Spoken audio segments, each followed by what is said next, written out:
Hey everybody, welcome to a fun show here on the CAF Plus channel.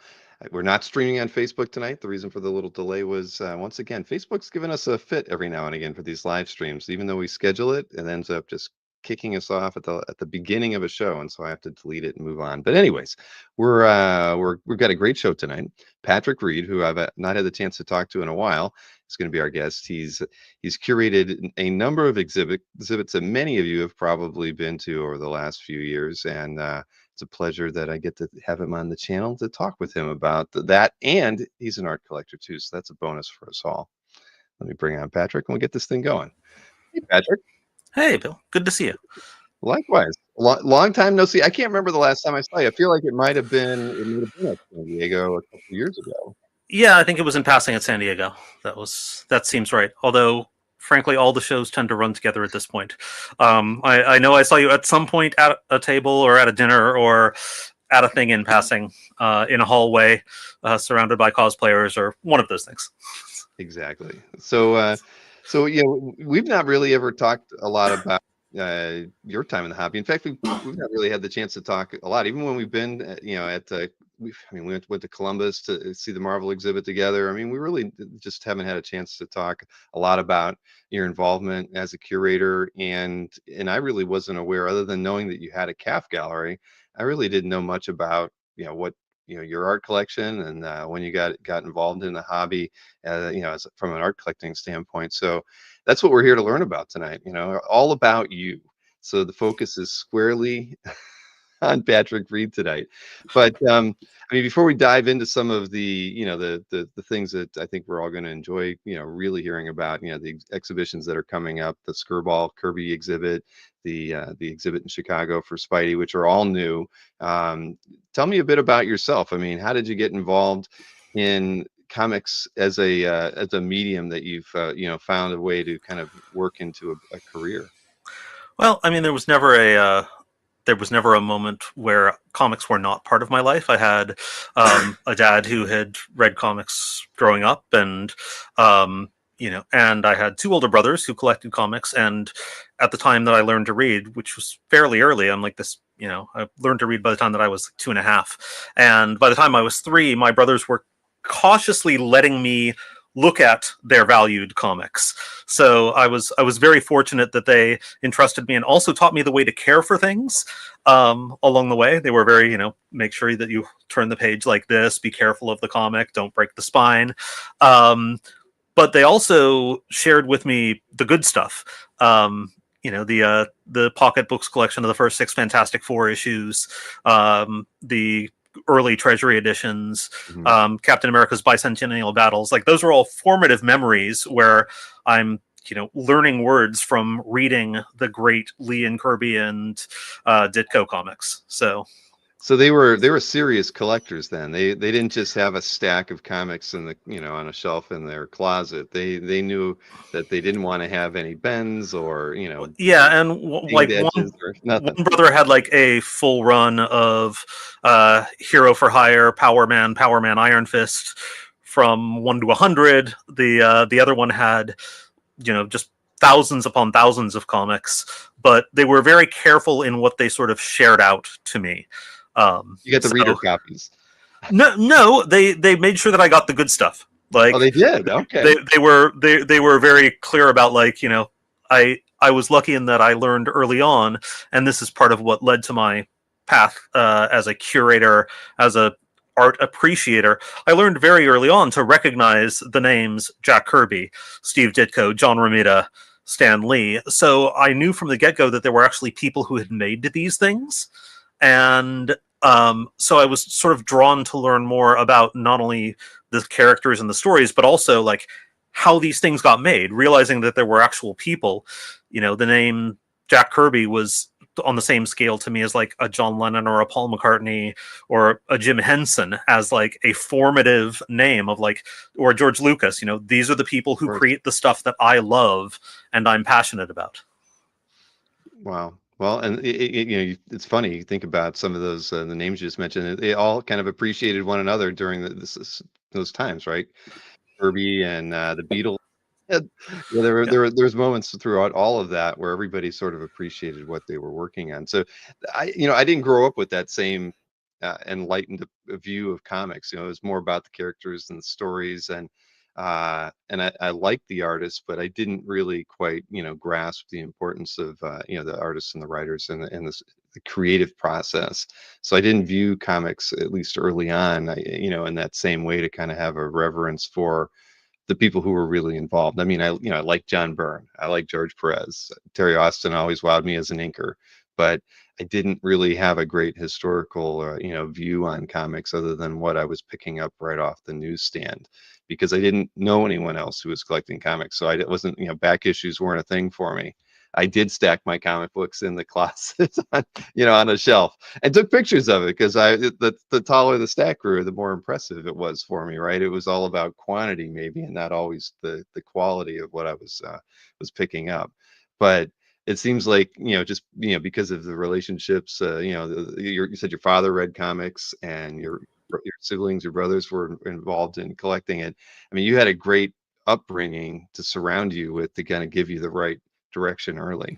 Yeah, and it wasn't. It also wasn't just superhero comics. Like I had collections of the Popeye Thimble Theaters and of Dick Tracy comic strips and of the Dan O'Neill Underground books, the Odd Bodkins books were like things that were equally, as I got older, those were all in the house. Hmm. Collections of Rick Griffin art. So I got a very wide view of comics as a medium, not only as a genre. Some weird reprint of early Mad Comics, pre-Mad magazine, and at the same time, stuff that I could access from the library. I was reading Casper the Friendly Ghost paperbacks and Peanuts paperbacks and everything else. So it was the medium of comic strips and comic books was something that I was just innately drawn to. Well, I mean, a lot of people credit comics for helping making them be better readers, right? I mean, the idea that comics are in libraries, trade paperbacks in particular, and those sorts of things. It's a testament to the medium as something that's very important to our culture and global culture, really, as far as just upbringing, and just it's our kind of gateway or invitation to just being able to visualize better stories. I mean, when I first started, I think I really started out reading like paperback novels and things, a lot of sci-fi stuff. My uncles were into that, so I had a lot of those books laying around the house. And I discovered comics also from those same relatives, because not only were they into like 50s and 60s sci-fi stuff, but they were like early DC 60s comics were always laying around the place when I saw it. But it was those sorts of things that really got me into a creative mindset and sparked my imagination to want to potentially one day have a career in comics myself, which of course never happened. But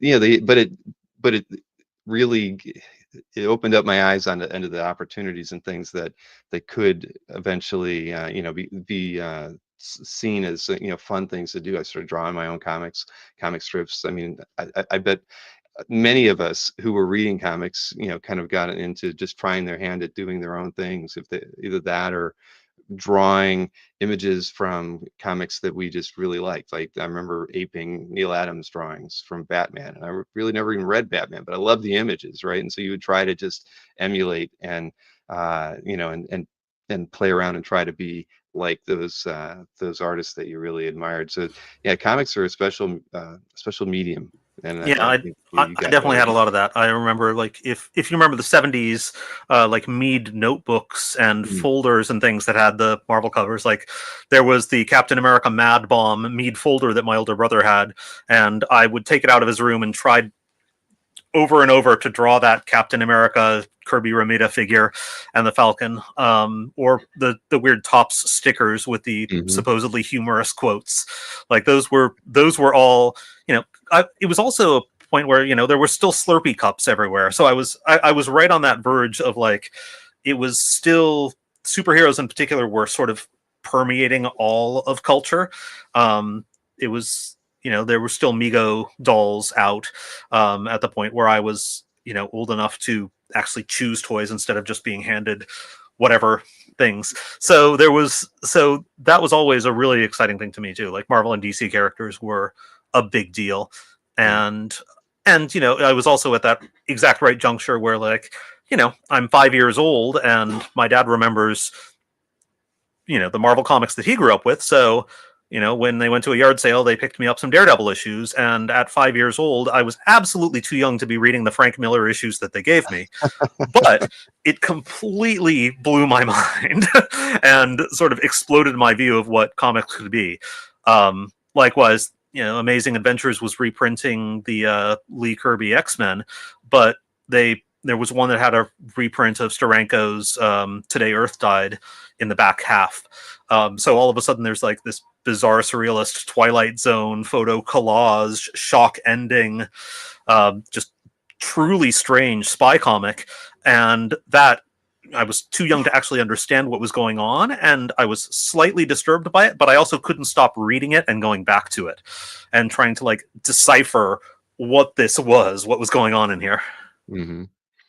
No, that's it was a fun time. I had plenty of Slurpee cups when I was taking those photographs of the comic pile. There would always be Slurpee cups around it, just to kind of show off how many things I was able to collect that had Mr. Fantastic on it or whatnot. FF was one of my early favorite comics growing up, along with Thor and then X-Men. But yeah, I'm with you. I mean, it was definitely a different era to kind of get come up in comics. I can't imagine really what it's like with buying comics today. Is just a totally different experience than going to the 7-Eleven and picking them up off a spinner rack, or we had a local drug mart store that just had a whole magazine rack where the Vampirellas were up on the top that you couldn't reach them from war and stuff, and then at the bottom was all comics and the treasuries. And yeah, that it's not like that at all anymore. So going for your 5 years old, so how does that kind of transition into your teens and whatnot? Do you continue collecting comics? Yeah, I never stopped collecting, like from the point that I started, and I started from, again, from the time that I was old enough to say, I want some of those, like what little allowance or spending money my grandparents would give me or whatever was like going to be spent on comic books. And from that point on, it was just never in question. I collected books and comics, and those were the things that I read and I was obsessed with.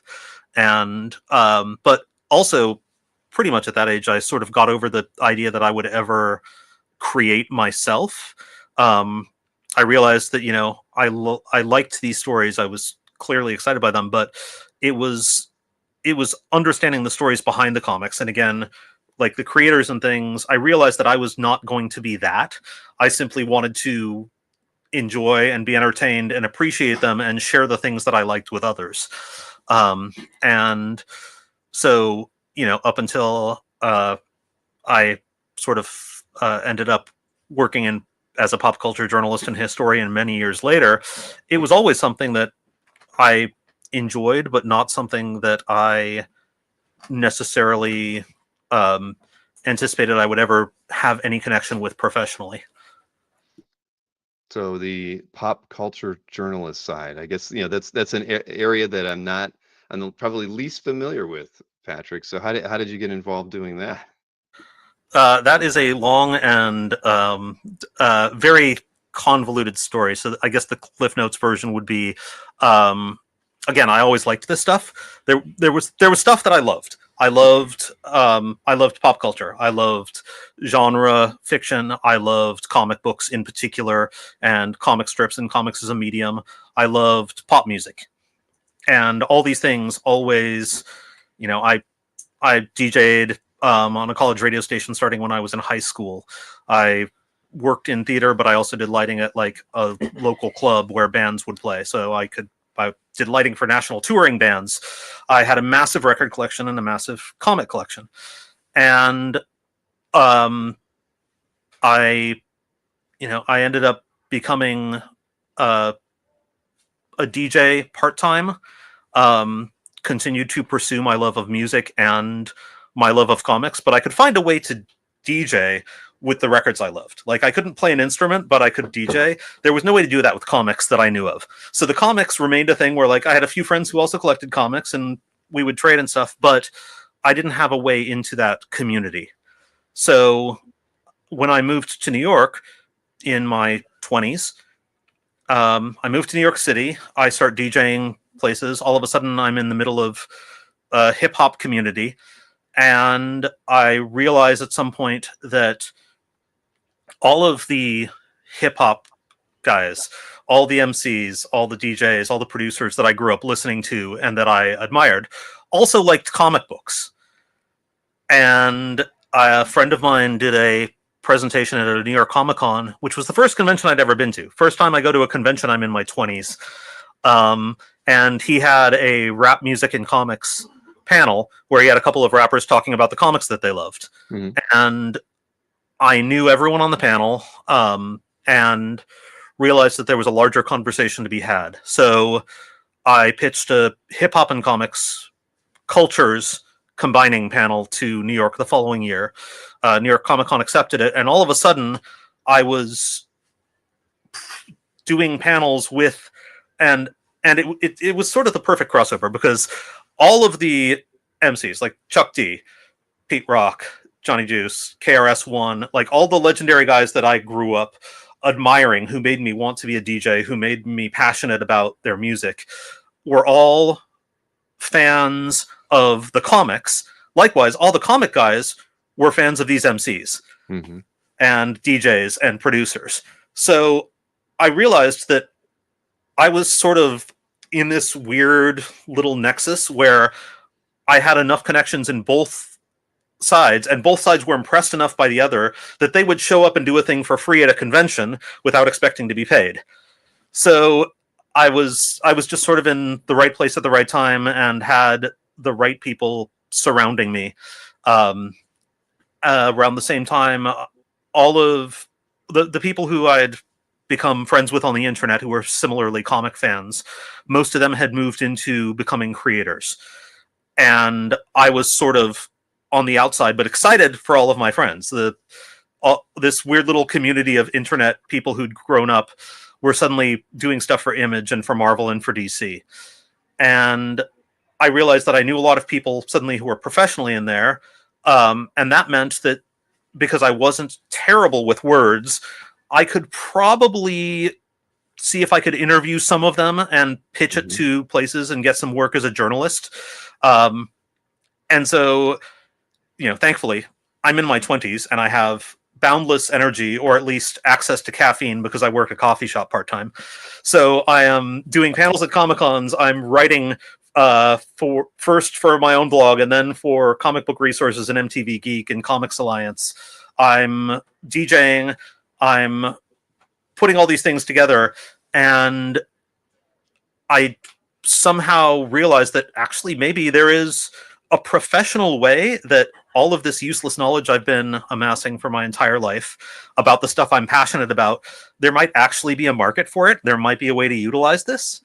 Like MTV wants to pay me to write about Jack Kirby and to do 15 articles celebrating Jack Kirby's birthday over the course of 3 days. Like, great, I'll do that.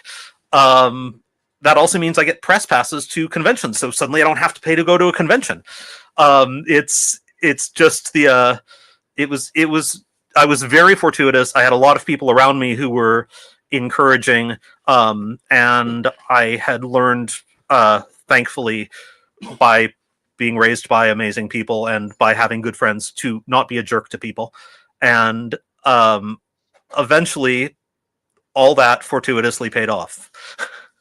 Well, you're right. I mean, that's incredible. I was going to say you worked with MTV, and it's when you did, that's great. So I mean, but that's kind of the thing. You kind of follow your passion, and eventually, if you're lucky, you fall into the right opportunities. And you were right in the middle of being a DJ and into the music scene, and comics. That's a very I wouldn't have thought that would have been the leg up. At that point, but it's also the fact that you were in New York at the same time. I mean, without that, that the location, it might not have all come together, but everything was perfect for you. Yeah, it was really lucky. And my editor at MTV News was like, we need people on the ground at San Diego, come out to San Diego. And so I am suddenly pitching panels to San Diego, and I don't have to pay my own way to San Diego, which, as a 20-something working as a bartender and at a coffee shop while also doing all this stuff, like, there was no way I could pay for my own way to go to San Diego Comic-Con. That's an amazingly expensive trip. But if I get to go professionally and they will cover part of my costs, then it makes sense. While I'm out there, I should also pitch a panel out there. And all of a sudden, the people who I worked with in the New York hip hop community were like, well, you should call the guys from Jurassic 5. You should call Del the Funky Homo Sapien. You should call Dan the Automator. You should, here's these guys, here's their number, give them a call. They'd love to do this. And they're big science fiction fans, or they're big comic book fans. And I still do not believe this is my life somehow, that I can just toss around names like this and that I've actually met them and worked with them. But I also can't complain. No. That's incredible. So, I mean, I know that one of the exhibitions you had curated was related to hip hop and comics. Yeah. When was it? October of 20 something or other. I have absolutely no sense of time. I guess it would have been 2017, maybe. Okay. Yeah, October 2017. I had been doing the hip hop and comics panels at various conventions. I did a hip hop and comics festival at the University of Oregon with my friend Professor Ben Saunders. That was a project we worked on together. I did some programming at film festivals, and so I had built all of these connections in these worlds and decided, I've been doing panels, let's do a visual retrospective. So I called a few comic artists that I knew and said, I'm doing a hip hop and comic show. I know you have pieces from projects you've worked on. If I could get 2 or 3 pieces from each of you. And I anticipated that I would be, doing a little pop-up gallery show, probably at a bar or a restaurant or somewhere downtown, somewhere maybe near the convention center if I was lucky. And over the course of a week, people started calling me and saying, oh, well, I have this thing. Maybe you should show this. And I had plenty of journalistic experience at this point, plenty of pop culture historian cred, but I'd never done anything on this scale. And suddenly what went from a pop-up art show of work by people I knew was 150 pieces spanning 1972 to the modern day. And at this point you didn't have a location for the exhibit? I had asked a few people, and a graffiti artist, John Mados, Crash, first wave legendary graffiti artist, worked with Dondi, ran with Basquiat and Lee Quinones, and is in Wild Style, is in Style Wars. He had a space in the South Bronx, and he's like, well, it's open for a week around Comic-Con. If you can get me a pass to Comic-Con, I'll let you have the space for free for a week. And I was like, yeah, okay. And so all of a sudden I was a curator, and instead of doing a group show of new work, which was what I was anticipating, it was suddenly oh, now I need to write labels. Now I need to put this stuff in historical context. I understand it, but how do I explain to people that rappers growing up in the 70s, they loved comics, they loved cartoons, they loved kung fu and action films because that's the entertainment they had access to. Therefore, that became part of formative hip hop culture. So if I'm doing a hip hop comic show, obviously, I had already learned at that point that, this is the mid 2000s. Master of Kung Fu, you could not find issues in New York comic shops because all the rappers bought them, but anywhere else in the country, they'd be in 50-cent bins.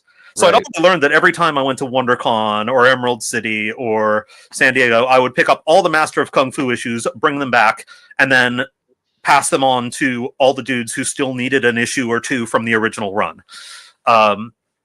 And I suddenly realized that I had to sort of tell this story with this, like, okay, how do I do a hip hop comic show, but how do I also show the influences? How do I show, the P-Funk inserts in the George Clinton Parliament Funkadelic albums that are comics by Overton Lloyd? How do I show Master of Kung Fu comics and explain to an audience that just walks in off the street why this is placed next to a page from the Kid and Play comic, or next to, whatever Valiant Darkman meets Race Remembered crossover came out that year. And I discovered that I needed to take a couple days off of work and figure out how to be a curator and figure out how to frame things and figure out how to somehow fit 150 plus items into a small art gallery in the South Bronx and promote it and find a graphic designer to do a flyer. It was a little overwhelming. A little more involved than you thought. Yeah, I'm glad I had no idea what I was getting into, and I just sort of rolled with it as it snowballed. But I did that, and that was New York Comic. That was the week of New York Comic Con 2017, and that was my first curatorial experience, my first experience in an actual physical thing, aside from, as a programming consultant or a panel moderator. But a few people saw it, and they seemed to think that I was actually presenting comic art in an interesting historical context. I was showing the value of it as it related to larger popular culture, as opposed to, as just comics for comics' sake. Because really, you'd see there would be the pop-ups for museum for MoCA, for Museum of Comic and Cartoon Art in New York, or there would be the Things Society of Illustrators, but they were always sort of sequestered as like, this is a place for comic art and illustration. And making it part of a larger conversation was something that was not unique to what I was doing, but I was lucky enough to be doing it at a moment where no one else in New York was doing it, and purely by mistake. So a few people saw it and said, oh, well, like, yeah, you're putting like comic art next to, the records that feature Bob Camp's illustrations and like this animation art, and you're telling a story. This is cool. And I guess the right people saw it, because within a few months, suddenly I was working in the museum industry. Certainly wasn't what you were expecting. I mean, but you mentioned Ben Saunders, and you said you met Ben before this exhibit. I mean, I met Ben. I met Ben in Portland. Again, everything that I do is due to the fact that I have incredibly generous and amazing colleagues and friends. I worked on a festival in Portland, Oregon, and was asked to assist with their programming because they wanted a hip hop component. And it was a film festival and a music festival and a performance festival. And they said, like, what would you like to present? And I was like, I can do a screening of hip hop and comics, cartoons, and videos. I could bring out Kid and Play, and we'll do a screening of House Party, but we'll also show some of the Kid and Play cartoon episodes. And let's see who else we can get. Let's put together a sort of finale concert that will sell tickets for the overall festival, which means you'll make more money, which means I can actually afford to get myself out there. And I was working on that festival, and a colleague who I'd worked with on film festivals a decade earlier when I was in high school volunteering, showed up and said, hey, I live down in Eugene now. I'm at University of Oregon. This is my colleague, Ben Saunders. He teaches comics studies. He founded the comic studies minor. You guys have a lot to talk about and you need to collaborate. And I said, okay. And I met Ben Saunders. Ben and I talked for 15 minutes, exchanged information, decided, yeah, our friend Richard is correct. We need to collaborate on something. And within a few months, we put together a festival at the University of Oregon, a hip hop comics 2-day festival, and brought in, Mixmaster Mike, who's in the Rock and Roll Hall of Fame with the Beastie Boys, was the special guest. We had illustrators, because you're in Oregon, so you have people in Portland and you have people in Eugene. And so we brought together a bunch of illustrators and a bunch of musicians and local muralists and people, did a 2-day festival at the university. And it worked so well that we decided we should continue working together. It was, amazing. Yeah, I had no idea. I mean, there's got to be videos and documentation about these couple events that we're talking about. There's a lot of video and documentation. Most of it is not particularly high quality because most of it is audience shot. We did pay both the festival in Portland and the festival in Eugene were professionally shot, but I have no idea what happened to the videographers or what happened to any of the footage. I know they got paid to shoot, and I know they were there with cameras shooting. I just don't know if any of that footage ever actually made it off of their hard drives and got to anyone. But again, my purpose in all of this is not to document what I'm doing, or document like our projects. It's to sort of elevate everyone, to showcase the work of the people whose stuff I love and want to share with more people. So is when you were putting, obviously being on a campus is a great spot to have a show like that, because you've got an audience that's interested in music and hopefully a little bit in pop culture and comics.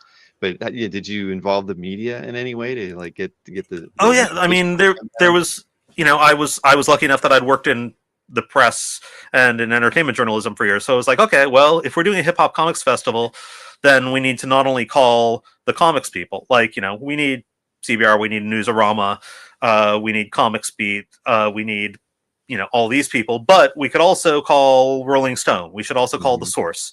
We should call whoever is left at Double XL. We should call the people at, all these music places who would, and give them a hook of how to sell this story. And this story is, we're bringing together these worlds and celebrating all of these artists.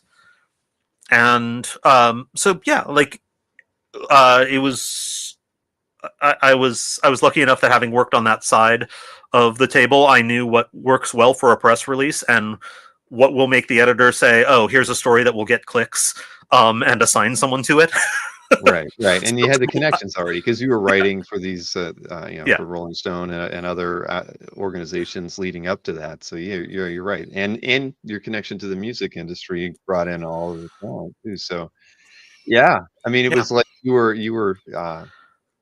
meant, for this position, but you didn't know even existed. Well, I did not, and then I did this hip hop and comics pop up again, a gallery show. So it's the stuff is.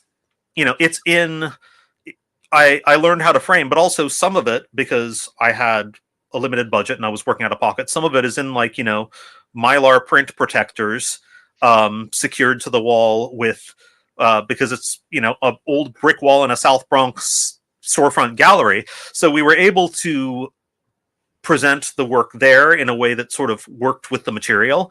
I knew I knew from being a comic fan for years what the most valuable pieces were and make sure that they were properly secured. And I also knew that since a lot of this stuff was coming from my own collection, that I was willing to take the risk on, so long as it looked nice. I knew that, if a page from the Kid and Play comic gets ripped off from my own collection, I first of all know enough people in the community that we can probably figure out who did it and get it back. And also I know that like that's the sort of stuff you need to put the less expensive stuff at the front, along with a few really big impressive pieces to draw people in off the street. I'm really curious how many Kid and Play comic pages are on CAF, because I can honestly say I've never done a search for that, but maybe I would guess maybe 2, and I would guess that because I've only ever seen one cover and 2 pages up for public sale. All the rest. You would be right. There are only 2 pages on CAF right now. Okay. That I know I don't know if those are the 2 pages that you were familiar with. They are not, but that's so now you know 4. One of them is. Oh, and one of them's for sale. Nice. Yeah. Well, that excellent. From the last number 7 from the last issue of the series, and it's affordable, $140. All right. It's only been on CAF for about 6 months now. Yeah. I have a vast stack of those pages because I was lucky enough to track down the artist, and so I was able to purchase a number for my own collection. But the majority of the ones that I know still exist are in his personal collection still. He never sold any or passed any on. So that was, there's also what has sort of, I guess, been nice training for my work as a curator is that because there was stuff I liked, and it was stuff like Kid and Play pages or pages from Wolfpack, or these are not the comics that dealers bring because they don't think there's a market for them. They're not pages that get listed because there's me and probably 2 other people, at least one of whom is in the chat right now, who care about this stuff. Right, well, dealers are not going to. If they'd rather scan the the $1,000 pages than absolutely. the $140 pages. And frankly, why on earth would anyone bring a folder of Wolfpack pages to a convention when they can maybe get $40 a pop for them if they find that one person who cares?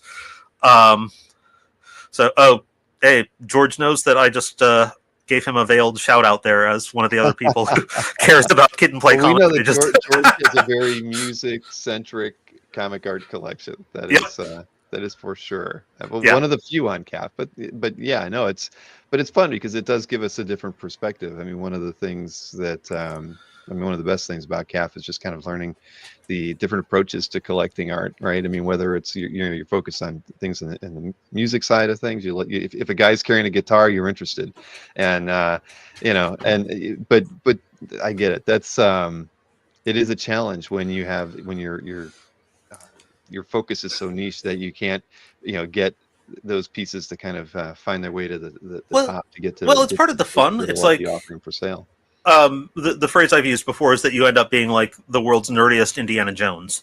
You were like literally having to like go through and dig through the warehouses and look for the pieces and find the stuff that nobody else considers valuable. Thankfully, all that stuff is finally starting to be recognized a little more widely. One of the images I sent you is a page from the 93 Prince comic, Prince Chains of Gold. And that's a page that I found, right, that's a page that I found at WonderCon the second year I was out there in Anaheim. And the artist is, a very well-known, well-respected comic artist. But he had his giant bin of superhero art and all of the stuff that he did for Star Trek and Star Trek The Next Generation. And then in the back, I'm flipping through because I'm like, I have a couple $100 I can spend on original art. Let's see if there's anything he has that I like Star Trek. I like Star Trek The Next Generation. I remember picking up those comics off the stand in the 90s. And I get to the back and Daryl Skelton, the artist, is like, there's some stuff back there from the Prince comic that I did. And I was like, wait, what? You Hold on. Even know it, right? Wait a minute. And so I immediately picked up the pages that he had there from the Prince comic. I was like, absolutely. And he's like, yeah, I've had those for years. No one wants them. And I was like, that's because you're at a comic convention and everyone here is looking for superhero art, or I guess at the time, this was sort of the height of the brony phenomenon. So it was like superheroes and also My Little Pony were the 2 major niches of original art that were selling well, 12, 14 years ago, whenever this was. But I found these Prince pages, I picked them up, and was like, yeah, this is absolutely like, this is what I'm taking home from Anaheim this year. And that's, years later, that Prince comic that was an eternal dollar bin comic, Prince passes away. People finally go, oh, there were Prince comics, read them, discovered that this second Prince comic, Chains of Gold, is, without exaggeration, the single most bananas insane comic I have ever read. It is effectively Prince as Tomb Raider before Tomb Raider existed, where he and the New Power Generation, his band, meet a princess from a Middle Eastern nation who has been deposed from her throne, and they need to hijack a jet, fly across the ocean, steal camels, break into a pyramid, and have scimitar battles with the bad guys in order to return her to her rightful throne. All the while, Prince is, in black leather looking cool like Prince. It is every bit as bizarre and brilliant as you would hope a Prince comic would be.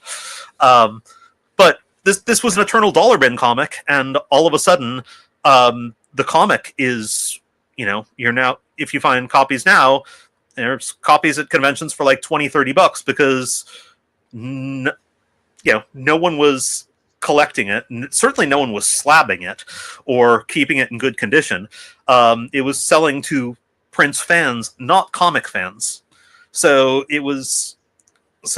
at the point where the comic audience recognized this exists and that crossover market suddenly springs into being, I'm glad that finally people are recognizing that this comic exists. And it is written by the great Dwayne McDuffie, who absolutely understood the assignment in terms of making something that Prince would find amusing and that would be completely bonkers enough to resonate with Prince and meet his approval.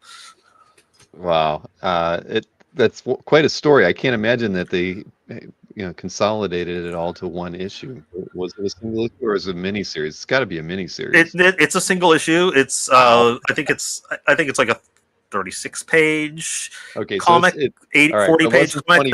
That's page 30-some, so it's like a 40-page comic. 35. Yeah, all right. It is the second Prince comic from DC Piranha Press.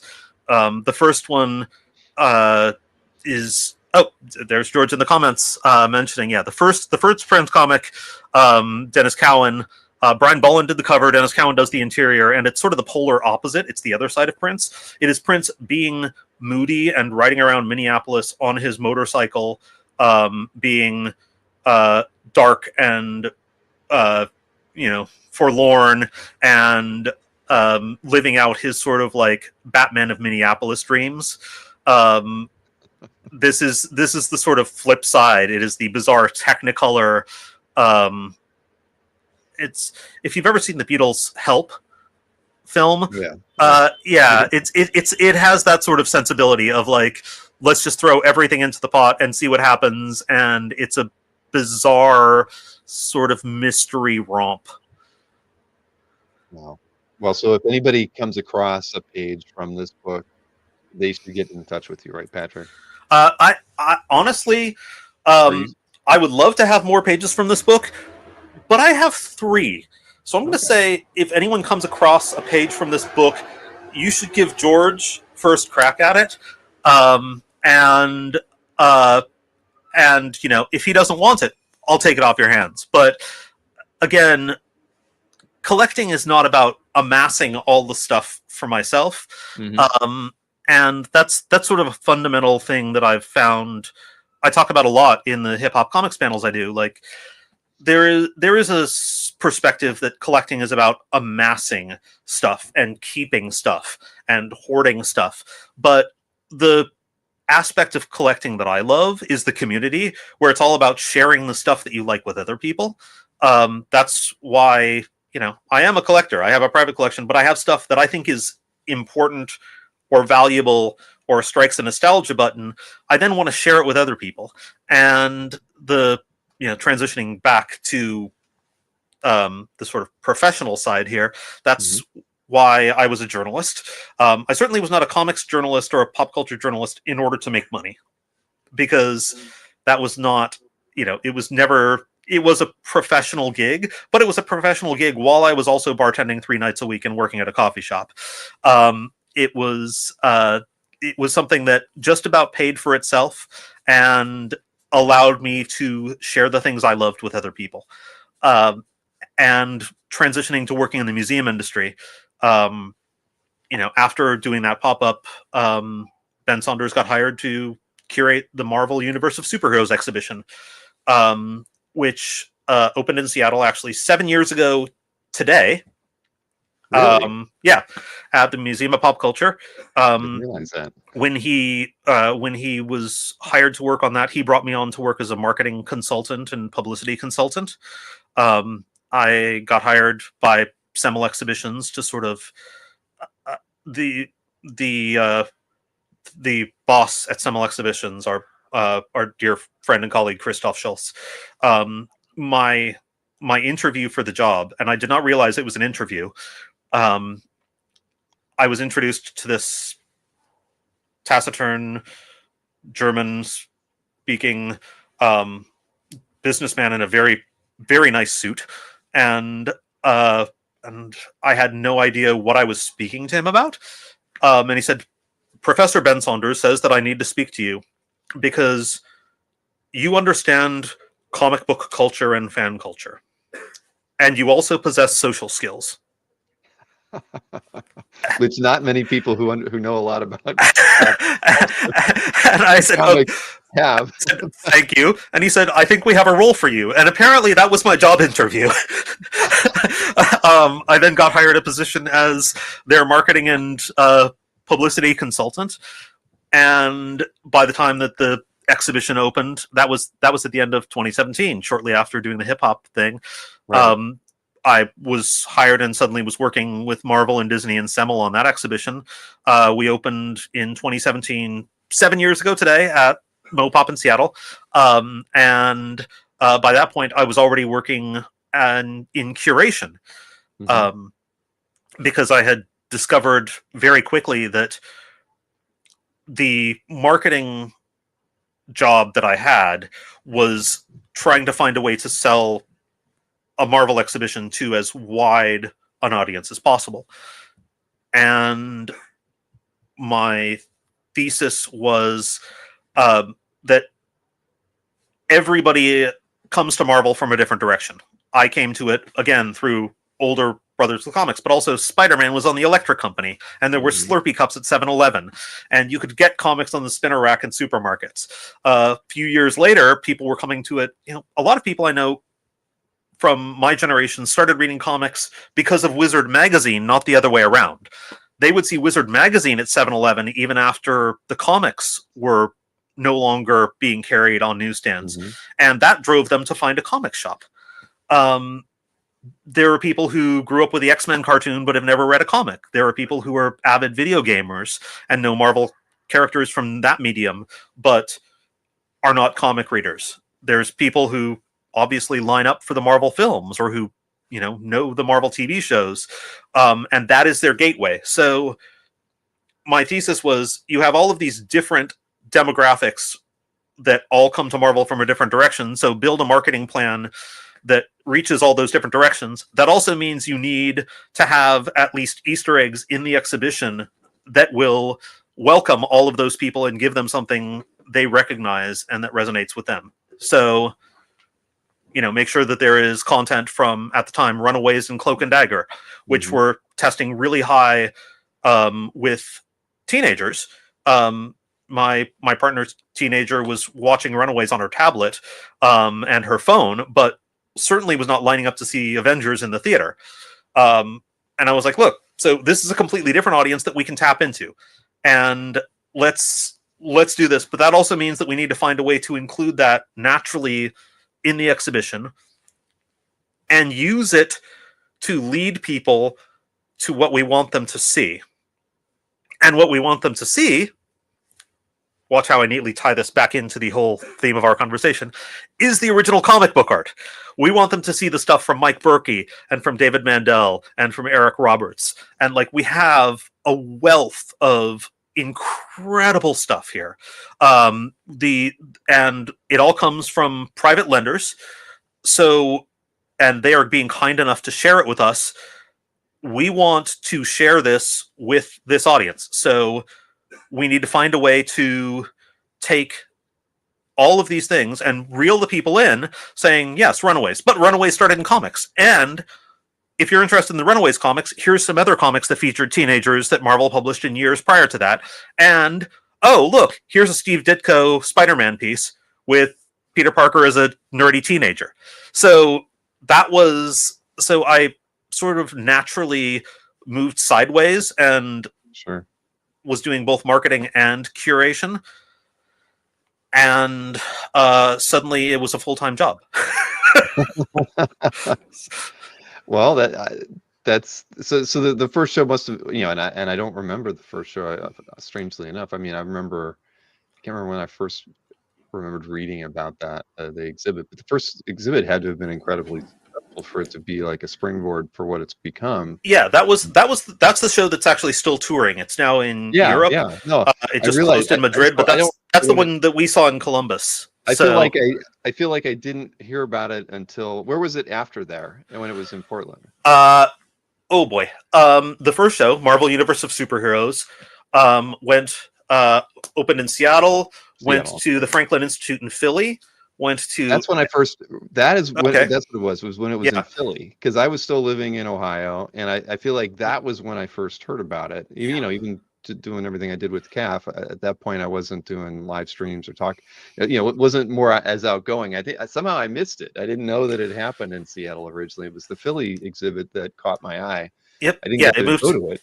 It went to Philly. It then went to Edmonton and to Dearborn/Detroit, where it moved and was supposed to open in 2020. Opening day was scheduled for 2 days after everything went into lockdown, so that was really exciting. And so we built up a show, and it was ready to open, and then it sat dark for 6 months until museums started reopening. As the first wave of COVID started to wane and people started to go outside again. So it was in Dearborn, Detroit, then Seattle. Then Chicago, Columbus, Charlotte, Basel, Switzerland, Madrid. So it's been on the road pretty consistently since 2018, with that small pause for, a global pandemic. And the thing about this is that curating a Marvel show, or a show of this nature, a DC show would be similar. The Disney 100 show that I consulted on is similar. It's not like you're curating a dinosaurs exhibit or a NASA exhibit where there'll be some new development and they'll discover like some new dinosaur or realize that they put the bones together the wrong way. And like every 5 years, there'll be like a giant step forward and you'll need to update a small piece of it. A Marvel exhibition in particular is constantly changing and evolving. And so you don't curate the show and then set back and let it run. You curate the show and then you continue curating it. While it's up, you start making plans for how it'll change before the next venue. And some of that is strategic, in terms of knowing what Marvel will have coming out, what their priorities will be in publishing, in film and TV and animation. Some of it is reflecting the way that, as new projects come out and new fandoms build, you want to make sure that, again, you're building bridges to all those people. It's also, all these things come from private collections, and we also have a duty to give things back to people at some point. So we've had an amazing list of lenders, and the art selection changes every time we go from one venue to another. Because we need to make sure the show is updated and meets the current market. We also recognize that, we need to send things back. So, we'll send a piece back to Jim Halpern, and he'll send us a different piece, or another lender will come in. And we've had such an amazing group of people over the years, most of whom are in this community. So many people, CAF has been obviously an invaluable tool, because I say this with all of the love and respect in the world. Collectors are very busy and not always the most organized.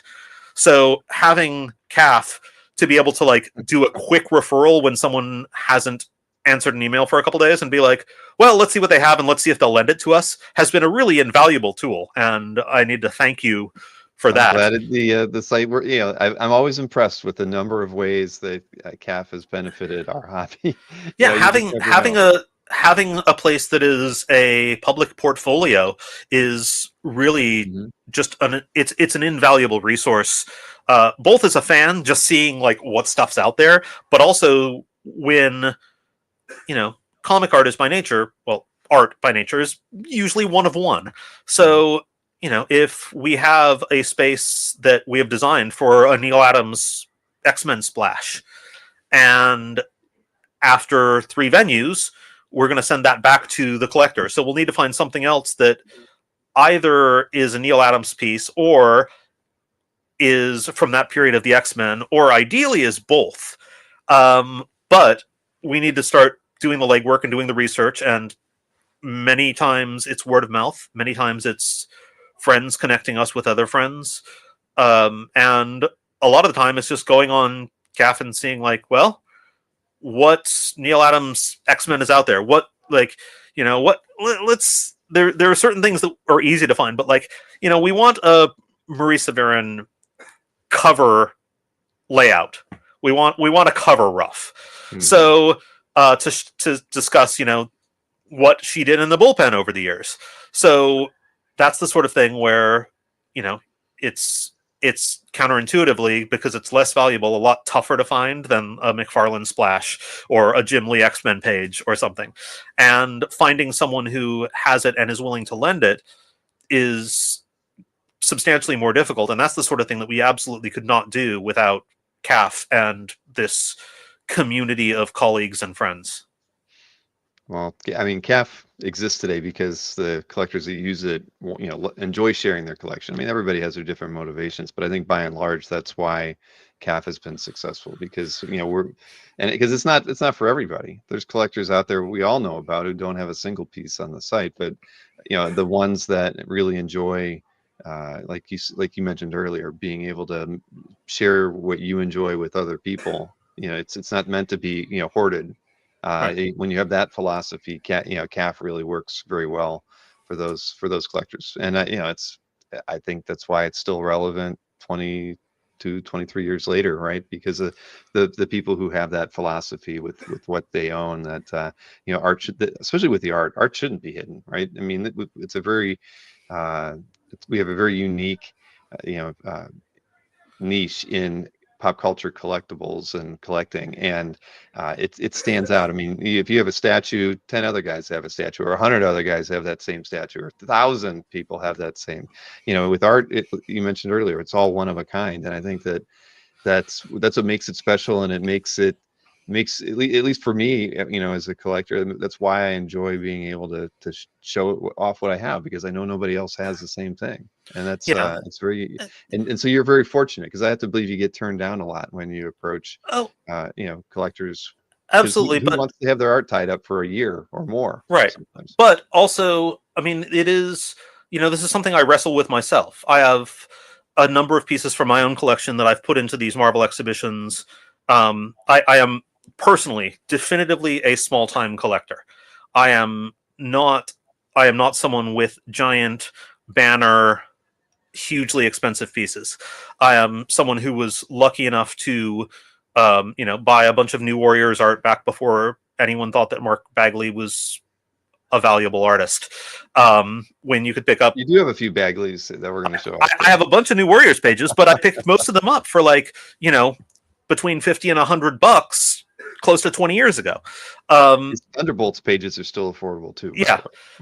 And that's, but New Warriors was like that book was a number of the pictures I shared with you were New Warriors, because like that's one of the niches that I sort of staked out early, because I could afford it.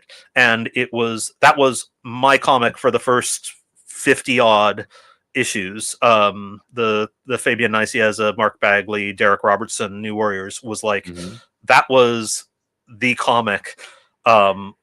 Even after Image started up, all due respect to Todd and Jim and Rob and everyone else, but even after Image started up, New Warriors was like my comic above all else for years. And so when I entered the original art realm, those were the pages that I could afford. And, it's a page with Nova and Namorita on it. And it's, there's that nostalgia thing, but they were affordable. Years later, they're far more expensive, but thankfully I'm at the point where I'm able to trade up if something else emerges. I sort of just have a constant rotation of like, well, I was able to buy these things years ago, and though they're more expensive now, so are the ones that I bought. So like, I can probably trade this New Warriors page for a different New Warriors page, or I can trade this other '90s book that people finally came around to and started buying. I can trade one of those pages to sort of consolidate and pick up that other New Warriors page that I've been looking at for a while. But I'm definitively a small-time collector. I've just been able to... There are certain points in the exhibition where I've been able to slot in some of my own pieces because they fit a place in the narrative. And, if you need a good Nova page, either you can try to track down a John or Sal Buscema one from the first however many issues, but if you want something that is really definitive, it's, finding those key 70s ones are difficult. If you slot in a New Warriors page with Nova centrally featured, then you can talk about it in relation to comic characters. It can also refer to young heroes. So there's numerous places in the exhibition that you can check off a number of narrative points by featuring one of those. Mm-hmm. So I've been able to feature my stuff in it. At the same time, at some point, there's always that balancing act. It's like, this is production art that is not made for display. No matter... We are very cautious about the UV glass, the low cycle lighting, the climate control, the archival conditions. But even so, you don't necessarily want your piece on the road for a long period. So you always have to sort of weigh this. You always sort of have to weigh the, hey, I recognize that, Joe. And this was from Columbus. Yeah, Mr. Mike Berkey. And Mr. Bill Cox. You're always sort of weighing, like, we want to display this stuff. We want to share it publicly. We also recognize that at some point it should go back into the vault for its safety and well-being. So there are all of these concerns that you sort of have to weigh. And in recent weeks, in recent months, it's become even more... There are even more factors to consider. I'm working on this Jack Kirby exhibition at the Skirball Cultural Center in Los Angeles. And they are a place that was very, very near to the fires recently. However, they also have disaster protocols. And the Getty Museum, which is directly up the hill from the Skirball, have similar disaster protocols.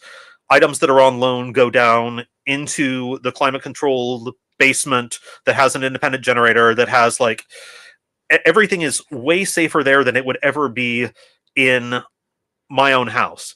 And there was a lot of art lost in the recent fires. There was a lot of fine art, there was a lot of comic art, there was a lot of pop art, there were a lot of props and films. There were a bunch of people in the Palisades who were major collectors who lost huge portions of their pop culture collections. That's true. And so you also sort of have to consider that. Like, I have nice pieces of art, but I know that it will be better insured. I know that it will be better cared for. I know that if, I live in New York City, so, I have different concerns. But, we're living in a world of flooding and wildfires and mudslides and earthquakes, and, like, there's any number of things that could happen. So at the same time as we want to be conscious that the art shouldn't be displayed too long, we also want to make sure that we can try to preserve as much art as possible by putting it in these places and sharing it with people. So there is always a balance to be walked. Like, it's your stuff. You want it back at some point. At the same time, it's going to be safer in one of these exhibitions than it would be in my own house. and people get to see it. So it's always trying to triangulate where that balance lies for you personally. And at the end of the day, again, all of this stuff is, we are lucky enough that people are so generous to share these pieces with us, and that they are willing to share these pieces with us and share them with the wider world. So being able to do that, like, it's part of the job, knowing that at some point that piece will cycle out. We sent Jim Halperin's page from Marvel Comics 1 back after Basel, Switzerland. It had been on the road for 4 years, and he was kind enough to share it with us all that time.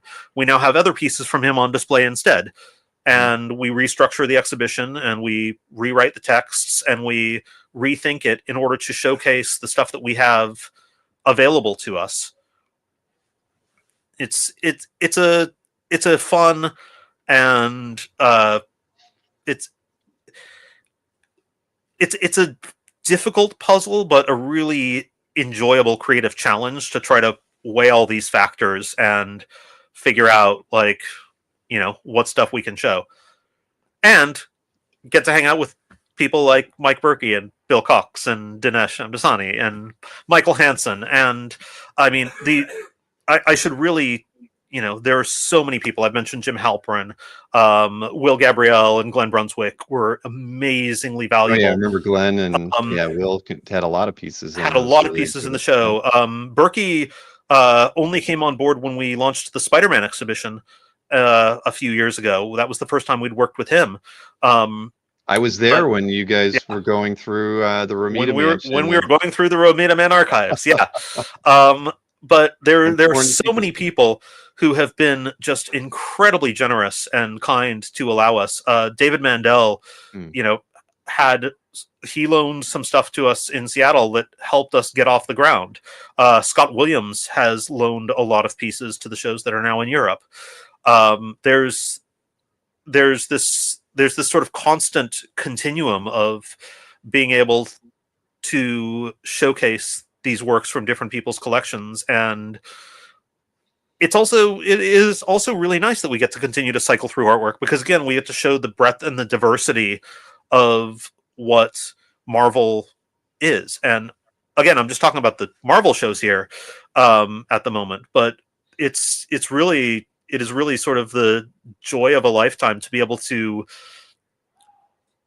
not only select what stuff you include, but to have to make the really tough decisions of which stuff you leave out. Right, of course. Before we look at some of the pieces in your collection, I think the exhibition that opens most, the most timely one is the one at the Skirball, right? The Kirby exhibit. Yeah. So talk to me a little bit about that exhibition. Okay. What's gone into making it the show? Because it seems like a really important show that a lot of people don't know much about yet. It is a very important show. In many ways, it is the culmination of a certain thread of what Ben Saunders, again, my eternal co-curator on so many of these projects, and I have been working on for years, in that the Marvel exhibitions in particular have to represent the Marvel throughout different media, as I've discussed. So we have costumes and props on loan from Marvel Studios and on loan from Sony. We have animation materials, some from private collectors, some from the studios that produce the work. All of the original comic art from different lenders, video game materials from the video game studios, collectibles from different private collections. Like it's this whole world of things that we're putting together. But again, the center of it for us is always the original comic art. That's where the majority of these characters originated. At some point, that character was simply only existed on that page in that moment with someone's hand and a pencil and a piece of Bristol board, or in the case of John Romita, usually a piece of onion skin paper that yellowed really badly over the years. Sadly, that is true. Yeah. But with the Jack Kirby show, the goal is the Skirball Cultural Center It is one of the most respected cultural institutions in Los Angeles, and therefore, by extension, all of America. It is a very high-level museum. Their exhibitions in the past, they currently have Diane von Furstenberg, Woman Before Fashion, on display. Their exhibitions have included subjects like Maurice Sendak and Paul Simon and Leonard Bernstein and Stanley Kubrick. As well as a number of very well-respected fine artists and pop artists.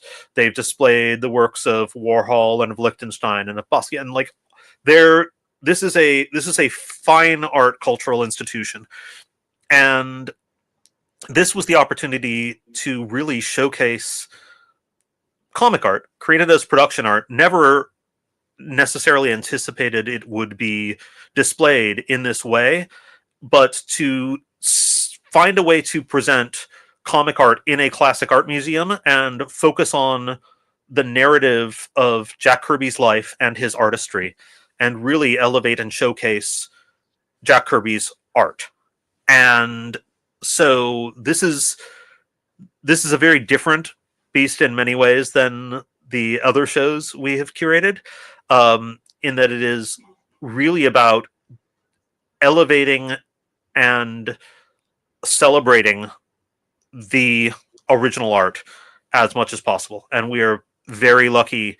Again, the lenders have been incredibly generous. We're working with an amazing group of people to display work from throughout Jack Kirby's career. The Kirby family has loaned us a number of pieces that have never been seen publicly before. There are a number of artifacts on display on loan from the Kirby family. There are also a number of private collectors. So we have Jack's examples of Jack's original comic art spanning the 1940s to the 1980s, pretty much the width and breadth of his career. Also, private works, his fine art works, his collage, his watercolors, the pieces that are less widely known. You've probably seen, if you're a Kirby fan, you've probably seen many of them reprinted in Mark Evanier's book, or in the Kirby Collector from Tomorrow's over the years, or on the Kirby Museum website, or in some cases displayed at one of the Kirby Museum's pop-ups. But this is the first time that we've had the opportunity to really do a full artistic retrospective in this way, and it's sort of incredibly the first major institution retrospective of an American comic book creator. There have been a number of single artist exhibitions, but they've either focused on things like Mouse or R. Crumb's Genesis, a single project. Mm-hmm. They have been themed. They have been group shows like Masters of American Comics. They have celebrated comic strip artists like Charles Schultz, or European comic creators such as Mobius, or Hergé, or Asian creators like Tezuka and Miyazaki. To do this with an American comic book creator is, in a institution like this that is a wide-ranging art museum cultural institution, was really a unique opportunity. And we are just so thankful to everyone involved that we've been able to do it with Jack Kirby, because there's absolutely no better subject. This is best place to start. That is for certain. And what's the gestation of something like this? Was this something that the Skirball came to you about? Was it the family, the museum? It is very fortuitous. It is a combination of those things. Okay. I mentioned earlier, when I was writing for MTV and then for Comics Alliance, every year around Jack Kirby's birthday, I would make a point of curating a full week's worth of posts and articles, and doing interviews and stuff celebrating Jack Kirby's inspiration and influence. And through that, I got to know a bunch of people in the Kirby community, including some members of the family. A few years ago, when Ben and I were discussing, okay, we have these Marvel shows, and we have the Spider-Man show, and we have all of these things. What's our dream project? What's our pie in the sky project that's like, what would we love to do next if possible? We'd love to do an art-focused, art-centered show celebrating comic art, and Jack Kirby is you might as well go for you might as well go for it. If you're gonna do that, Right, of course. shoot for the top. And Jack Kirby is the one that we feel is, among many incredibly worthy creators, the best place to start. And we worked with a colleague at the Museum of the City of New York to help develop the concept and the pitch. My colleague Rachel Pinellas and I were consulting at the Skirball in Los Angeles to develop a series of comic and pop culture centric exhibitions for them, and everything just sort of came together. It was meant to be. It was all of the stars aligned, and all of a sudden, there is this exhibition at the Skirball that we have the opportunity to bring them a show that speaks to their core mission and their core principles, as a cultural center that celebrates and elevates the Jewish and immigrant American traditions of welcoming the stranger and of sharing your passions and your loves with people, and basing it all around community. There's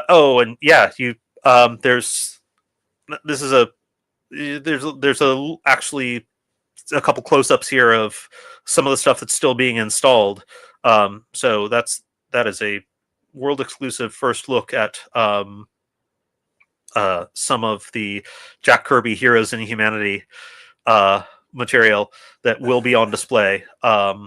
There are over 150 pieces of original Jack art, as well as various artifacts and original comic books, original print comics and reproductions and other materials in this show. And it's also, it fits so well with the Skirball's mission, with their principles. It was, and for an audience that may not be used to a show about comics, it also made a lot of sense to lead with this, because it's about Jack Kirby. And even if you don't know who Jack Kirby is, even if you don't know what comic books are, you know some of the characters he created. You know some of the material that he worked on. You've seen things that have been influenced by his graphic sensibility. And it is a story of a artistically inclined young man who rose from the hardscrabble streets of the Lower East Side in New York City to become a incredibly enduring influence on global popular culture. It's a narrative and a story that is very complex, but also at its core simple and resonant. And I mean, just look at this. Like, there's, how, I'm dying looking at this. How could they are so amazing. There is sort of an element of how could you go wrong, but the way that you go wrong, honestly, is to try to put it all in and have it become overwhelming. It really becomes like, how do we present this work in a way that gives it the proper weight, and recognizing that, there is that power to the museum medium. It is a beautiful piece of art. It is a beautiful object on display behind glass in a pool of light. And make sure that we don't overwhelm it with projections or colored lights or flashy things. And use modern techniques to enhance the material on display without ever distracting from it. And it opens May 1st. We're having a opening on April 30th. So in 8 days, I will. In fact, in 8 days, exactly 8 days from now, at this moment, I will be probably running around frantically at the opening of this exhibition in Los Angeles, pointing out my favorite pieces and trying to talk to everybody, and just I can't even imagine what what it will be like to be there in person seeing this, because I'm in New York. I curate. I have been there a few times over the past few months as installation began and as the wall treatments began, and I have worked with the designers and I've worked with their in-house curators and their production team, and their editorial team to develop the texts and the storyline and the narrative. But I am just waiting desperately to be able to actually get in there and see it for myself. Right. I get it. I mean, how long? So you've worked on this for so long. I mean, to actually finally get to walk into the space. This has been more than a year and a half in planning and writing, and close to a year in actual production. Did you produce like a catalog for the exhibit as well? There will not be a catalog for it. Mm-hmm. We hope that at some point there will be some sort of tie-in publication. But it's our focus has been on making this show the best it can be, and not it's very easy to get distracted with all of the other possibilities.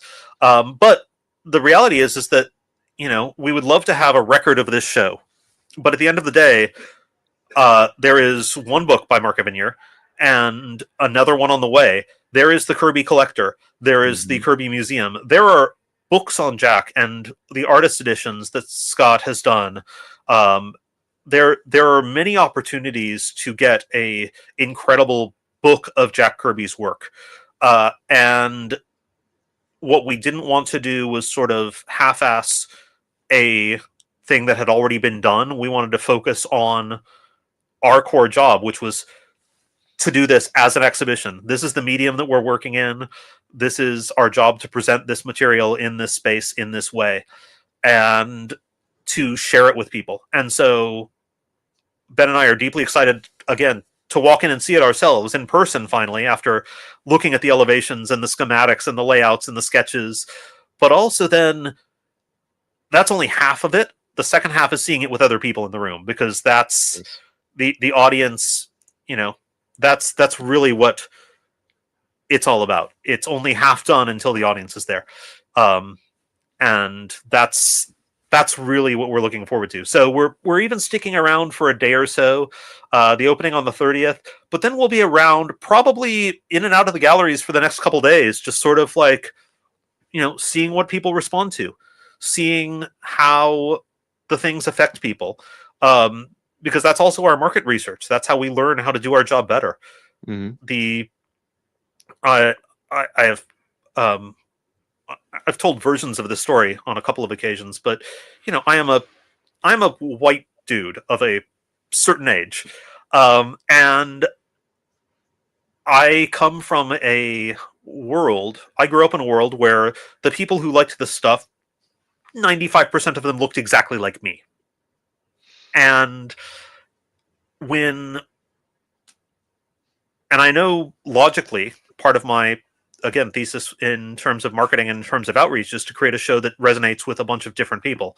But when we first did our Spider-Man show in San Diego, when the Spider-Man Beyond Amazing exhibition opened for the first time at the Comic-Con Museum, and that first day, Ben and I just sort of stood back and watched in the galleries, and there are teenage girls at the media table reading every illustrated essay about every single Spider-Verse character. And there are little kids running around in their Spider-Man outfits, like pointing at the art and trying to sound out John Romita's name. And there was every imaginable person on the entire spectrum of humanity there. And, probably maybe 10% of them looked like me. And that was a really miraculous thing to recognize. That there is always the concern that, maybe we're getting too nerdy. Maybe we're getting too in-depth. Let's make sure that we can make this show accessible to everybody. But then when we do our job correctly, we create a show that is for swimmers and divers. You can go through with your family in 20 minutes. You can have a great time. You can pose in front of the photo op or in front of this wall or with a piece of art. You'll see some stuff you recognize. You'll see some characters you love. It'll be a rewarding experience.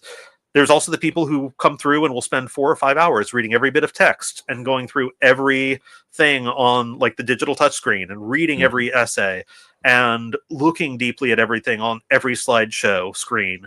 And we want to make sure that the show works for both of those people, because then the people who think they're just the surface swimmers end up becoming the divers and staying in there for hours.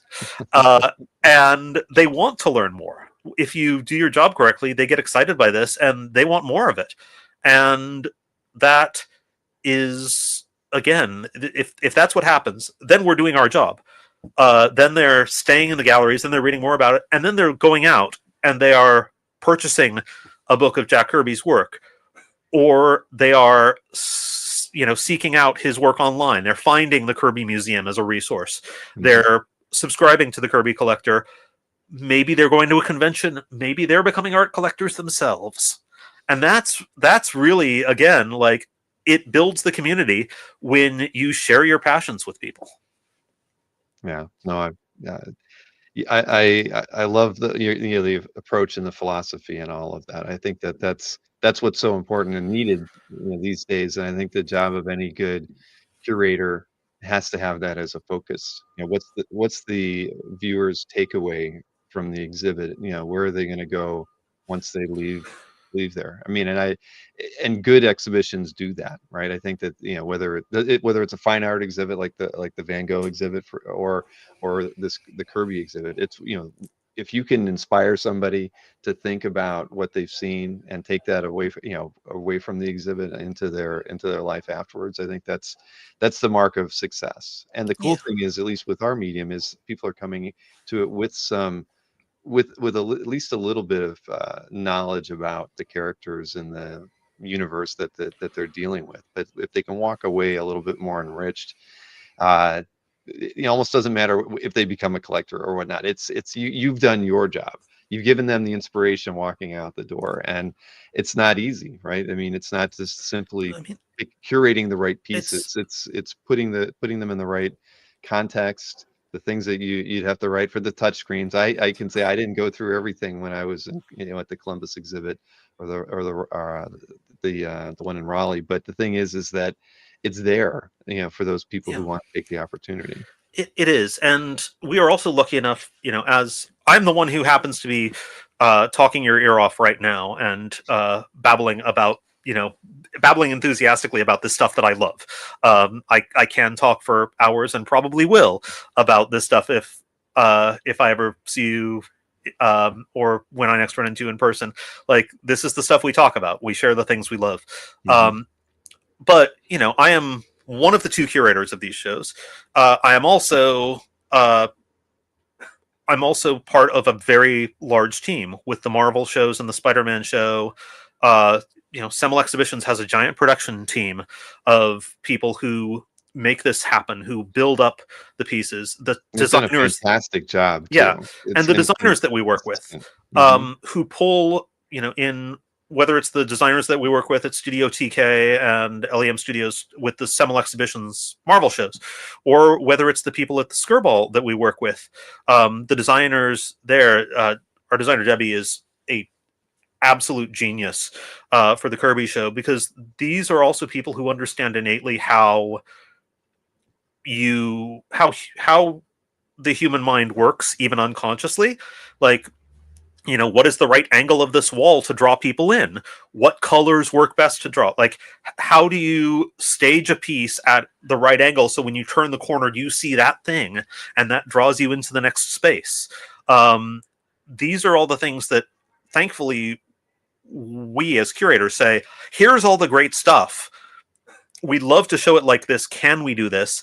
And then we have designers and people who say, oh, actually, yes, but this will be far better. And all of these ideas become a communal thing. It is a massive group community effort to make one of these exhibitions happen. And the museum medium is also unique in that we get to pull from everything. You know, people talk about how comics are sort of a hybrid medium that pulls from this thing, pulls from that thing, and puts it all into words and pictures. Museums are the same way in that we have the ability to like pull tricks from theme park design, like experience design. We know that we're dealing with words, but we can also incorporate projections. We can also incorporate lighting effects. We can do some stage things. So the wider group of the the wider the group is and the wider the range of experiences is that is brought to bear, the more powerful and universal the eventual product will be. And we can create something that no one of us would ever come close to creating on their own. And it is, again, it's the designers, it's the production people, I mean, our friend Sebastian creates soundscapes for these shows. He composed the original score with his colleagues, Marcus and Ahasi, for the Spider-Man exhibition, and a similar thing for our newest Marvel exhibition. He has created a soundscape and a piece for the Kirby exhibition. They're they create an environment that allows the audience and allows us, the first time we walk in, we become the audience. We walk in as curators and we're suddenly like, oh wow, with this sound, with this projection, with this lighting, we're seeing this stuff in a whole new way. And you know, we probably will have to get kicked out of the gallery at the end of the night so people can go home. We would be there looking at all of this and experiencing it ourselves. Well, we definitely are in a wonderful time where the comics, the art of comics and narrative art is finally getting recognized for its importance. And I think we're all very fortunate to have you and Ben, being kind of the people at the front of all of this, being seen as people who are influential and knowledgeable enough to be able to do this. I mean, Ben, I mean, I don't know, was there a comics BA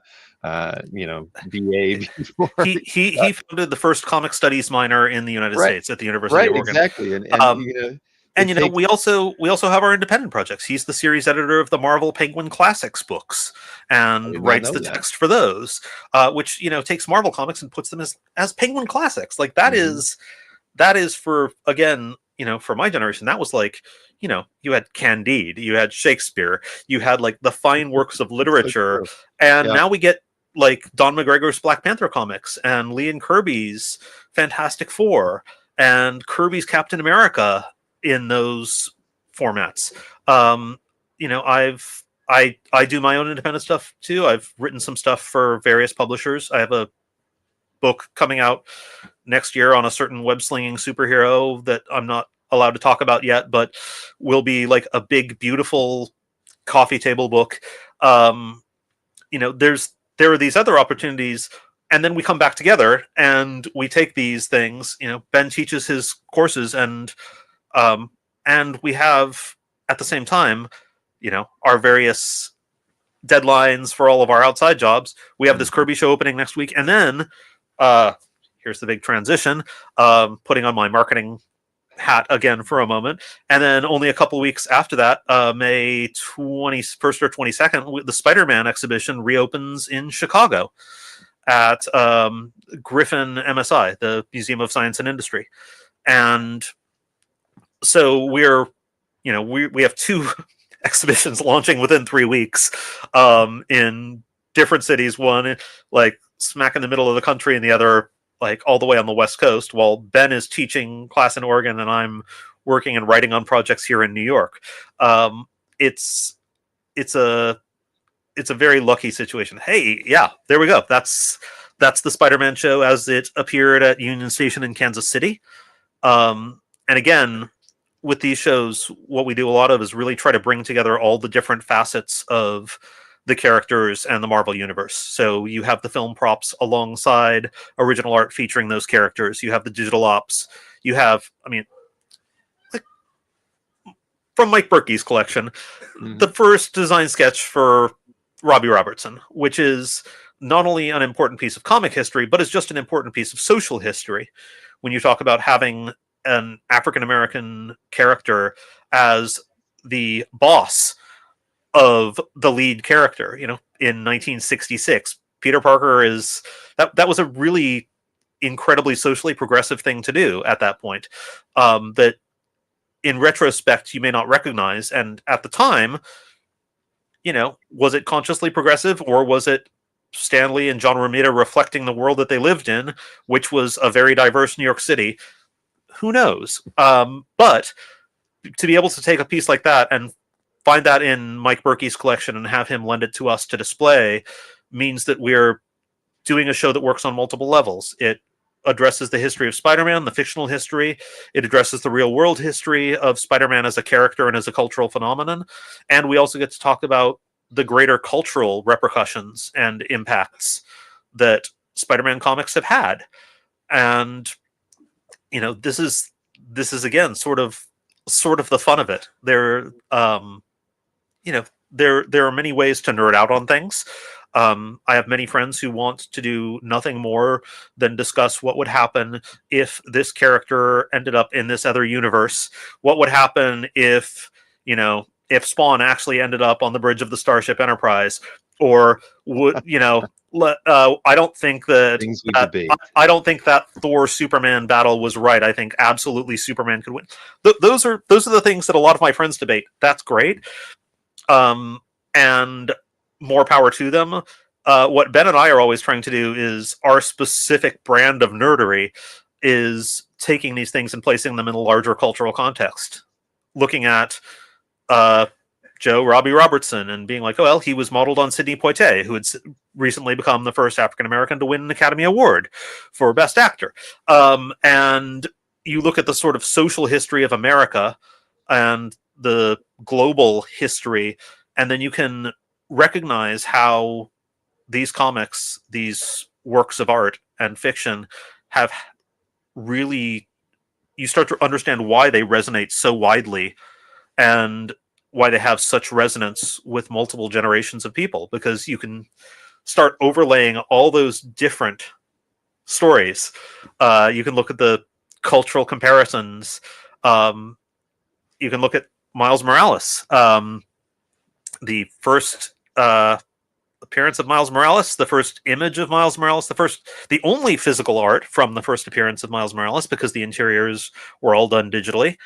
So that is an incredibly, socially relevant, historically important piece of modern comic book art. And we are lucky enough to have that on display in the Spider-Man exhibition, thanks to the generous lenders. And to be able to show this stuff and again talk about how it resonates with film, how it influenced how pop music, how film, how fiction, how animation, how all of these different media have crossed over and cross-pollinated, and you start to understand why people, why nerds somehow ended up becoming cool, because now we're all nerds. This stuff has affected all of us. Yeah, so true. I mean, we've had a few art exhibitions at OAX, and that even just doing a weekend show is a lot of work. We were fortunate.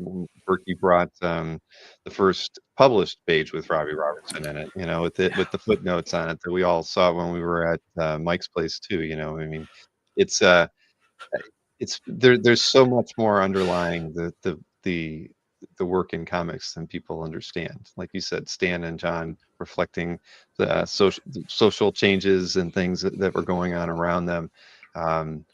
It's there's so much more to learn, I think, at the end of the day, and that's what makes these things so much fun and relevant to us. I mean, we learned how to be good people. Hey, look, you got a partner now. Oh, good, great. That's exactly what I need. That totally blows my professional curatorial cred here. There's suddenly a furry intruder behind me. Yeah, but that's also what makes these shows so incredibly valuable. It's like they're, I say this not out of pride. It's that we're able to take a show like this and work with Marvel and be a fully licensed, authorized exhibition, but be independently curating and be telling these stories and be supported and expand the audience in the process. Mhm. It's always a fine line to walk, because you are working on things that you love. You want to showcase it. You also never want to cross the line into simply being a commercial. You never want to cross the line into becoming a second-rate theme park ride, because you don't have, you're dealing with Disney properties, Disney-owned properties with Marvel things, and Disney has theme parks. Disney does experiences. Disney does those things better than anybody, and so what you don't want to do is do a mediocre version of something they're already doing well. Mhm. And to be able to take these things, again, figure out what works in the museum medium, but then discuss the social impact and the cultural reverberations, and create something that actually speaks to a wider audience, to people who, like, maybe they're only there for Spider-Man because their kids wanted to see it, but then they come in and get pulled in because of these other layers. And that's really what makes the job so rewarding, and makes us really love to be able to do this. Well, I'm excited to find out what the next project is after who's after Kirby, where we're gonna go from there. But I can tease one thing. First of all, I should mention Spider-Man will be on display from May 22nd through the beginning of March 2026. The Kirby show will likewise be open from May 1st through March 1st of 2026. So you have almost a year to see both of those shows, the Spider-Man show in Chicago and the Kirby show in Los Angeles. that's Um, fantastic. the other Marvel shows, one is currently on display in Cologne, Germany. The other one just closed in Madrid and will be opening in another European city. So there are two touring exhibitions in Europe currently. Our two Marvel Universe shows are over there. The Kirby show at the Skirball, however, is unique because it is, I think I can officially say this, the first of a suite of 3 exhibitions. It begins with this one, Jack Kirby, Heroes in Humanity. And then in May of 2026, the second of 3 shows will open. And it will be I think without violating confidentiality, I can say that it will be a wider social study of the comic medium and the impact of comics in the 20th century. And we are already working very hard on that one. My colleague Rachel Pinellas and I are curating that one with Michelle Urton from the Skirball Cultural Center. And we are already working very hard on sourcing items for that one and trying to build out that narrative and figure out how to showcase that material. So, we're working way ahead. And then there will be a third show in 2027 as well. So there will be the next 3 years in Los Angeles. There will be That's comic fantastic. art And to related have that exhibitions. support and commitment from the Skirball is phenomenal. It's To want to be able to commit 3 years to it see is this. really phenomenal. Was it? I And mean, from the get-go, was it known that it was going to be 3, or was it things just kind of the the relationship between you and the Skirball the was just so good consulting that we did at the Skirball was to develop a series of shows. It was decided to wonderful. do it was decided to do 3, and stage them one after the other in rapid succession. And to have that commitment to the medium from a major arts nonprofit institution, to have that community support, to know that there are the lenders who are willing to contribute to that, and knowing that there's the support from within the creative community for these things, it's a really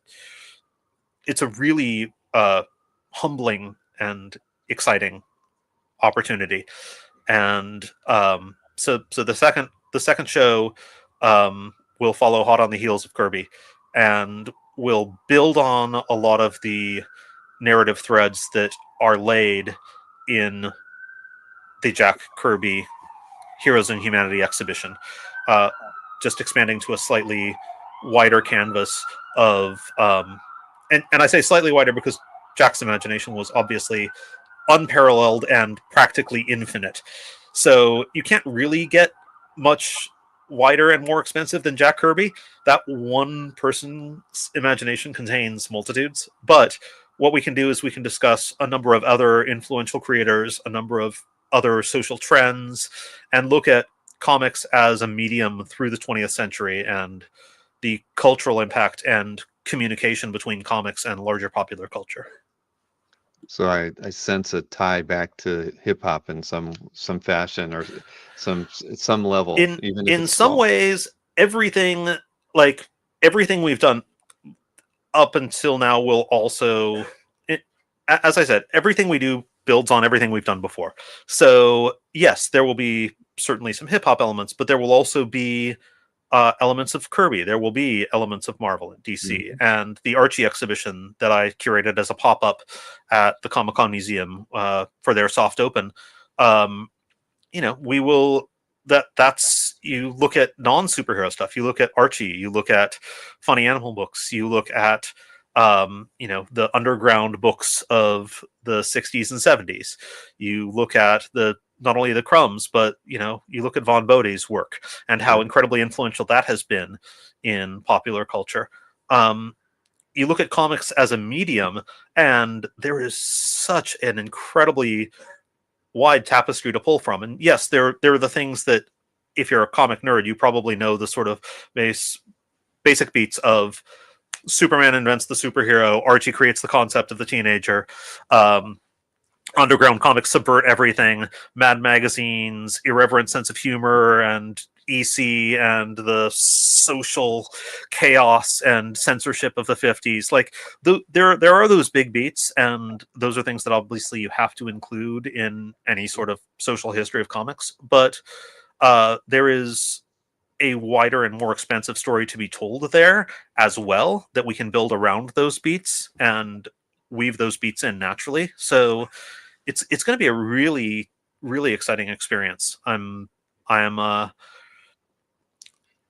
I I can't say that I'm looking forward to it because I'm already sort of in the midst of it, and I'm at the same time as I'm doing all these other things. But Mhm. it'll be a different sort of challenge, and it will definitely build on everything we've done before. The Kirby show will feed directly into it, and you will see.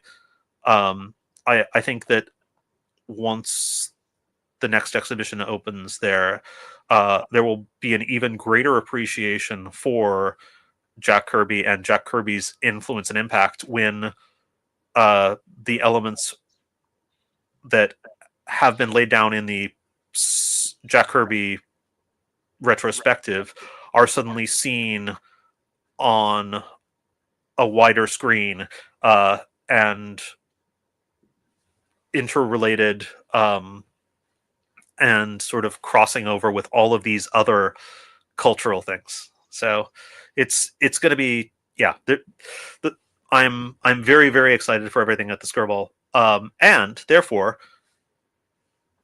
let me put on my advertising hat. Make sure you come on out and see the Jack Kirby Heroes and Humanity exhibition at the Skirball, and make sure you see the Spider-Man exhibition at Griffin MSI in Chicago. These are things that are the getting showing people these things is the reason we do this. And when people get out and support it, it makes it easier for us to continue to elevate this material and to continue celebrating this medium in this form. And again, this art, the comic art, Mhm. which is why we're here tonight talking. That's, our job is to continue to elevate and celebrate this stuff at every opportunity. Uh, I can't, yeah, I can't disagree with you at all. That's our mission as well. So it sounds like certainly in the next 12 months or so, we should have you back to talk about the next exhibition, and certainly maybe even before that, when this book, this web slinging book comes out, maybe we Yeah, can yeah, have you that's on for an excerpt on that to talk about it. I it is, I am very fortunate that I was able to, block out the time to do this tonight in the I'm midst of all sure. those things. Um I am also, I am very, very grateful to you for the opportunity because, again, it is my passion and my joy to be able to discuss this stuff and share it with fellow friends and fans and aficionados. Well, what we had you pick 18 pieces of art to talk about too, so Uh, we should look at a few of them. yeah. I mean, I sent you just sort of a selection of images from the various exhibitions and stuff from my own collection Mhm. to talk about because I wasn't sure how much of. I'm never quite sure how one of these conversations is going to go. I had, And it with this just, one, it was open-ended. I knew yeah, that there's a lot of things that I wanted to talk to you about related to the Marvel exhibit and the Skirball, and where you kind of saw all these things headed. So, I mean, I won't. We can get through these. I mean, I'm kind of curious about already mentioned Master of Kung Fu and the New Warriors as a focus in your collection, and you sent me more pieces from those two series yeah, than those. anything else. I sent you subfolders of those because those have been sort of my two primary focuses. But again, that I I collect the stuff that's nostalgic. I collect the Mhm. stuff that is there from a scholarly perspective, where I see how it relates to the greater um, popular culture, and I also just collect stuff I like because I am also a fan. Um, so yeah, that's one of those New Warriors pages that is in fact on display currently in that's currently on display. It was on display in Madrid, and it will be on display in another European city shortly in one of the Marvel exhibitions. That's one of the ones I sent off to Europe to travel around. Yeah, this is a Bagley New Warriors page Yeah, from. Bagley and Malstedt from New Warriors That's right. 12. Malstead is he's an amazing inker. I mean, I love him on Giffen, but he's pretty good on Bagley too. Yeah, and what unfortunately you can't see in this image is that all of the explosion effects and things are on a separate acetate overlay. They were all color holds. So if you're a process nerd, those are all things that were printed in black on the acetate overlay, so they could be um, printed in pure color without black outline in the final printed book. So there's also that element of like getting to see behind the scenes up close and remember like, oh yeah, 20th century printing technology. There's some really great tricks that they were able to use there.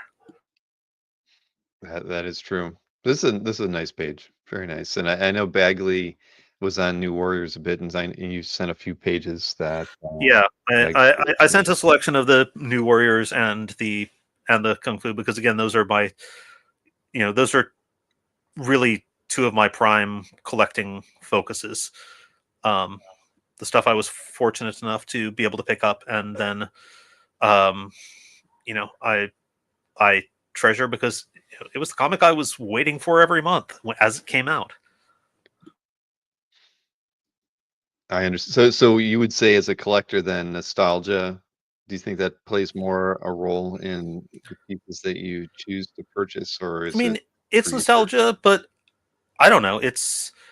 I'm never quite sure where to draw those lines. Like, Mhm. you know, do I like, um, you know, do I still think that REM's Monster is a perfect pop album because I heard it for the first time as a teenager, or do I think it because it's a really perfect pop album? Do I think that New Warriors is a great pop comic that uh, sort of balances the teen angst and like the ridiculous action? Um, yes. Do I also have a nostalgic love for it? Absolutely, but there are I'm never quite sure where to draw those lines. I think I'm lucky enough that my or I'm just set enough in my ways that my tastes have not changed all that much over the years, and the stuff that I appreciated when I encountered it first, I still appreciate today. The professor in the audience, Derek, would like to know who is your favorite New Warrior? uh, I am going to have to say Nova because Nova, Nova number one was one of the issues that one of my older siblings was kind enough to let me read when I was a kid. And so when New Warriors came out and I was a teenager, not only was it the perfect team and great art, great script. Mightiest's characterizations and dialogue are just flawless. But also, it brought back this character that even then I remembered from long ago, who had not been in the Marvel universe for ages. And so, you know, I I only ever read Nova 1 as a kid. My older siblings didn't have any others. So all I knew about Nova was that one issue, but I probably read it 50 or 100 times. And so when he showed up in New Warriors, I was like, well, if I didn't already like this comic, now I do. That was all you needed, right? I mean, yeah, Nova was a very cool character, right? And underutilized. Having gone back Yeah. and read finally most of the first 25 issues of that original series, he wasn't that great a character. But if you only read the first issue, you would think he was the greatest character in the world. This is a great, I'd call this a splash page, even though Yeah, I mean, it's a semi-splash, not, and but it's gorgeous. It's the full team, and Yeah. it's, again, Bagley and Molstead is just like, they're, Bagley has this just amazing balletic approach to depicting action, but also Molstead, I really appreciate how well he understood the printing process. Like, there are certain inkers, Joe Sinnott is a great example. You look at and you realize that they knew how this stuff would reproduce shrunk down on cheap paper with overly saturated color. And so there's really that, I look at Malstead's inks on this, and I recognize all the more like what a perfect combination they were artistically. It's magic when it works right. I mean, they get the right inker on the right color. And even this, I mean, this is a straight dialogue page. There's no action on it, but like it's well staged. The layouts are great. Awesome drama, panel to panel transitions. That like panel 6 to 7 with the face appearing behind silhouette in Zipatone overlay there. Like that's just a really, really great little bit of storytelling. Yeah, no, I that's the first thing I saw when I looked at this page when I was pulling the slides together, was just that face coming out of the darkness. It's wonderful. It's great storytelling. Like you said, it's staged well. And I think you had a couple Derek Robertson pieces here too. Yeah, and a couple Derek Robertson pieces. Again, you'll notice, nice Nova semi-splash. This is we're into the mullet era of Nova here, but I still like it. I like this page a lot. I love interesting panel layouts, and this one is pretty well done. Yeah, Derek is also a hugely underrated artist. I was one of the people who followed him from book to book, followed him onto the Spider-Man books, followed him onto Transmet. I just really enjoyed his staging, his use of shading. And then one more. Again, just excellent layouts, and excellent facial expressions. Those slightly more cartoony. He's up there with. I would put him up there with Perez, and probably Kevin Maguire, in terms of having some of the best facial expressions and best variety of facial depictions out there. Yeah, I like this page, and you're right. It's funny. I think throughout all of these, even the way the Zipatone was handled, it's not overtly used, but where it's used, it's used to perfection. Yeah, I also do need to call out the incredible 90s-ness of Night Thrasher, the teen skateboarding wonder. Like, there's my sort of like ironic 90s fan brain still sort of giggles at the idea of Night Thrasher as a character name. It only works in the 90s. That's I mean, it kind of works now, but only because we're used to it. We're desensitized. Like, you couldn't create a character called Night Thrasher now, but now he's a legacy character, so right, you can still get away with it. Well, we're going to transition over to some Master of Kung Fu, and we've already talked about this character, but P. Craig Russell, Yeah. title page. Yep. That's Title or page from Giant Size 1, and that whole you can't see it in these photos, but that whole top tier is a paste over. There's a completely different set of panels under that that I guess they were dissatisfied with. So it's actually 1.5 pages for the price of one. Yeah, he was not happy with the initial transition of long shot to close up of Shang-Chi, so just sliced up another piece of Bristol board, taped it over, and redrew them all. Well, that happens. Is it glued down, or can you lift it up to see Uh, what it's taped on the edges. It was like looped tape, so you can see underneath. I haven't lifted it yet because I don't. I want to make sure I take it to a conservator or something before I actually do any of that. I don't want to cause any Right. damage to it. I don't My blame my curator and archivist brain here is working pretty hard. Well, a lot of times they kind of louver it, right? So that when they do it properly, then you can lift it up and see it, and it drops back down. But you gotta take it to somebody who knows what they're doing. Also, it's the Miami Herald there on that page, and Shang-Chi amongst palm trees. He's way out of his element here in this story, which is kind of fun. And there's the word museum on there, an exhibition. So I Yeah. mean, yeah, Yep. there's a professional tie here as well. Yeah. Oh god, I do not need to also start expanding into comic art that features museums or exhibitions. That would be a Where whole all the other. great adventures start or end. Yeah. Now Yeah. these who was Sal Buscema, Mike Buscema. Esposito. Yeah. Got it. And I'm a big fan of Sal Buscema.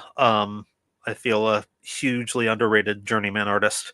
But this is like the one fill-in issue that I always really dug. I have whether it's movies or novels or whatever. I've always had a thing for like the sort of capsule shipboard plot, whether it's like the high seas screwball romance, or whether it's the like suspense film set on a ship adrift at sea. So that one issue of Master of Kung Fu where they're all on board the ship and trying to deal with the mystery was always an issue I dug. And when I found a couple of pages from it, I was it had all the elements. It has the Buscema Esposito, it has it's from that issue I really liked.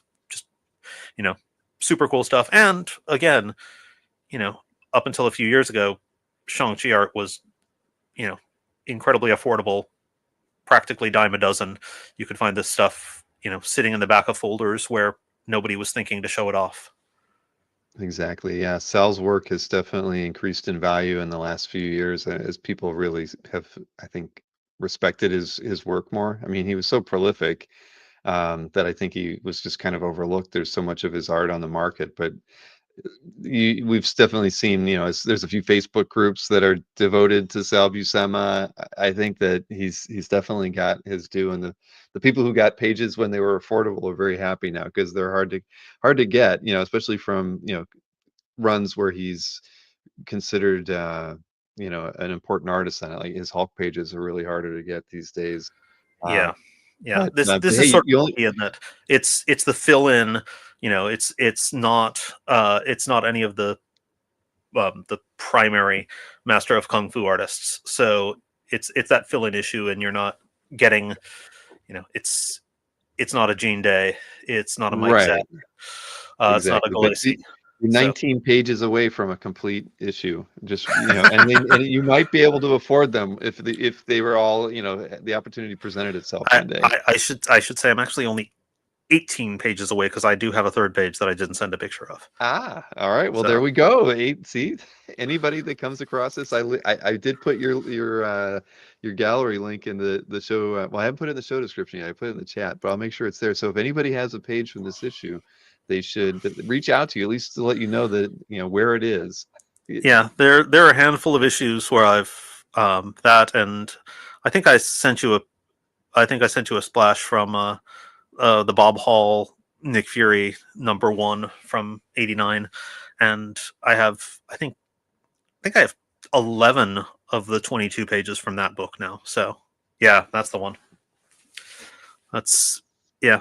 But again, it's a thing I bought off the stand. It's something I read many times over, and uh, it's something that at least at one point was not valued very highly. So was lucky enough to.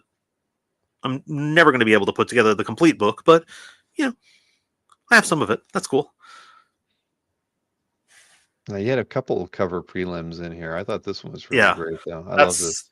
and that's on display right now in Cologne. Um, that's the Cockrum Master of Kung Fu prelim, or the Mok Fu. He didn't want to be bothered to actually write out the entire logo, so he just used the shortcut. But amazing to see Cockrum's like just rough blue pencil there, and that's actually one of the prelims that I like a lot better than the finished cover. There's just a little more energy and life to it. No, very nice. And then I think this is your Gene Day, right? Yeah, I'm a Gene Day. I'm a huge Gene Day fan myself. I mean, just his style alone. I mean, I wasn't a big Master of Kung Fu reader, but every time I see a page from it, because it seems like Heritage has at least, they seem to have had a couple in a lot of their auctions for the last several years, and they're just so amazing to see. He's so talented. Yeah, he's in terms of layout, in terms of composition, he's unparalleled. Um, and he's clearly working in that post Galassi, post Steranko Hmm. approach, but very filmic, very influenced in terms of varying the shots and cinematography, using a lot of that Eisner Steranko influence. Um, there are some. I'm sort of hot and cold on Gene Day stuff, and weirdly, I feel it tends to rise and fall on the inker. There are certain inkers that just sapped some of the life out of his pages. So there are some Gene Day pieces that are really they they look like they're beautiful, but they're very flat. It looks like a lot of sort of posed cardboard cutouts. Um, but when he was paired with the right inker that gave it the right sort of dimensionality and sense of life, uh, at his best, he's my favorite Master of Kung Fu artist by far. Well, I'm with you there. There's just something special, and you're right. It's again, it's back to the inker really makes a huge difference on the penciler. You just never know. But I love Gene's work a lot, and I haven't picked one up yet. I keep seeing all these ones I'd love to have. I bid on a few, but I haven't made that full commitment yet, Patrick. Yeah, I have a couple, and then I have one of his cover prelims, but um, that's that's something that definitely got out of my price range at some point. Oh man. All right. So we got a few more pieces to look at. Yeah, This and just random stuff. That's Sabrina's Aunt Mhm. Hilda, and that's from Archie's Madhouse. So it's an early '60s page. It's like the third appearance of Hilda, but Archie art is still hugely undervalued, and that's just something I saw, and I was amused by, and uh, picked up and thankfully then had on hand when I curated the Archie exhibition. That would be a good piece to put in there. And I assume you had some DeCarlo and Lots of was DeCarlo. yeah. Scott Dumpier was amazing. He and Chris Ryle really they were the primary lenders to that show, and which was also great because they were both in San Diego, so it was Mhm. easy to get the pieces there. But yeah, that was a really fun show as sort of a spontaneous pop up. The first proper comic art show to be held at the Comic Con Museum. Um, it was a really great experience and awesome to be able to work with Mike Pellerito and the people at Archie to do that. Dan Parent drew the poster for us. It was a great community show in terms of everyone just doing it for the love of the medium and the characters. That's fantastic. I don't think I saw the Dan Parent piece. I'll have to go Google it. But yeah, Dan certainly contributed to that. to that world. Yeah, I mean, he's one of the greatest. Yeah, and obviously I have a thing for cover prelims also. Like, I just love being able to see that uh, that first concept, and the transition to the published piece is always something I really, really enjoy. Oh, Voluto was meant to work on Black Panther. I mean, it just, yeah, it's fun. I like process stuff too. I think a lot of us collectors are, uh, it's just it's enjoyable to get insight into the whole creative process. But the cover prelims are always fun, right? And they tend to be a little more affordable than buying an They are, original although cover. they're not as affordable as they used to No, be. Unfortunately, nothing is, but they're definitely starting to climb. But it is a really fun way to be able to get that, and also get a little bit of that sort of behind the scenes process material. hmm I'll take an Alex Ross cover prelim because I know I can't afford a painted one, but yeah, I'm with you there. I And this was, is what's fun about this, even as simple as it is, the composition's perfect. There's like nothing out of place. I yeah, mean, you have to draw, this raft, if you want to call it that, with a yep, sail, and throw Black Panther on it, and yeah, put a jungle scene in as the fallback there, and it's perfect. I mean, yeah. I mean, it's so there's beautiful. so little change from that prelim to the final. Slight difference in angle of the mountains, and I guess the elephant is there's a prominent elephant in the prelim that is not as visible in the final cover. I didn't notice that, but you're right, it Yeah. doesn't stand out. Oh man! But speaking of prelims, you did send an interior page prelim too. This is a Yeah. Carrie Gamble interior with Cloak and Dagger, and this is Yep. fun too. Yeah. Congrats on being able to spot the artist with that one. Gamel is another hugely underrated artist. Another one of those people like Sal Buscema or even hmm Bagley a few years back, who just did a ton of work. Really incredible craftsperson, but was not ever like on a top tier banner book for long. So just got overlooked by collectors. And I mean, that's just again, it's so close to the final product, in terms of that, in terms of the panel layout, in terms of like all of the lines and the placement are so close to the final. It's really astonishing to see how little changed from that initial concept to the final version. hmm Yeah, I mean, if you compare them, they're so darn close. Yeah. We got a couple John Buscema pieces to look at here Oh from yeah. FF. Yep. Yeah. John and Sal. Sal on inks. Oh, John on pencils. On that one, and that's from 300. Um, so the wedding of Johnny and Alicia, later revealed to be a scroll issue. uh, now that was this a nostalgia buy?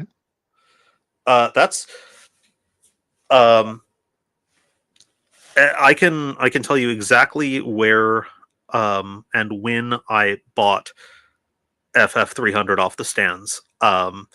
And it was in Denver, Colorado, at the Amtrak train station where there was a layover, um, on my way to California with the family. I had $1, and there were two comics that I bought off the stands there, um, that day, and FF 300 was one of them. So you know, when you're on a cross country train trip, um, and it's not yet the age of the internet, you read and reread and reread the few hmm things you have over and over. So I'd probably read this comic 20 times by the time I finally got to the West Coast. And then when a page from it showed up, it was a no brainer. Oh, congrats! That's a good one. And like Stinger said, double Buscema. There's nothing. And like and Mark said, formal thing, which was really sort of the key, is like, how often do I get to like, you know, how often do you get a chance to like have the well dressed thing? There are a number of pages out there with him in the trench coat and sunglasses and like floppy hat look, but this is a rarity. So Yeah, I can't say that I've seen him in a tux like that before, yeah, but Very, very nice. Now this next one is John, but inked by Joe Sinnott. Yeah, exactly. And that's, it's, I mean, that's the after Kirby and Sinnott, that's the FF dream team. Yeah. And getting a good Buscema Sinnott thing was something that I was set on doing, and luckily I was able to trade up and get this only about a year and a half ago, 2 years ago. I was just going to ask, so it's only been in your collection for a few years. They're Yeah, tough to come by. The John Buscema, Joe Sinnott run is just so sought after. I mean, yeah, everybody, and this if is everybody this, could, they'd have an example from this. and this is the 300s, so it's, it was Mhm. John working fairly loosely. Yeah. It's mostly Sinnott, and there's only, I guess, 3 or 4 Buscema Sinnott issues in this run. The 70s run is valued far more highly. Right. This stuff, when there are a few pages that have been sitting out there for on dealer sites and have not been moving for years. So there are a few of these that, Shocking. yeah. Well, I mean, it's there's a whole conversation to be had about that, but about the way that the comic art market does or does not reflect actual sales trends. But when you're dealing with one of one things, that's the way it goes. Like, people are happy to sit on things until either they sell at the price they want to sell them for, or until they can send them to Heritage to get credit for something else. So that's the reality of the situation. It's true.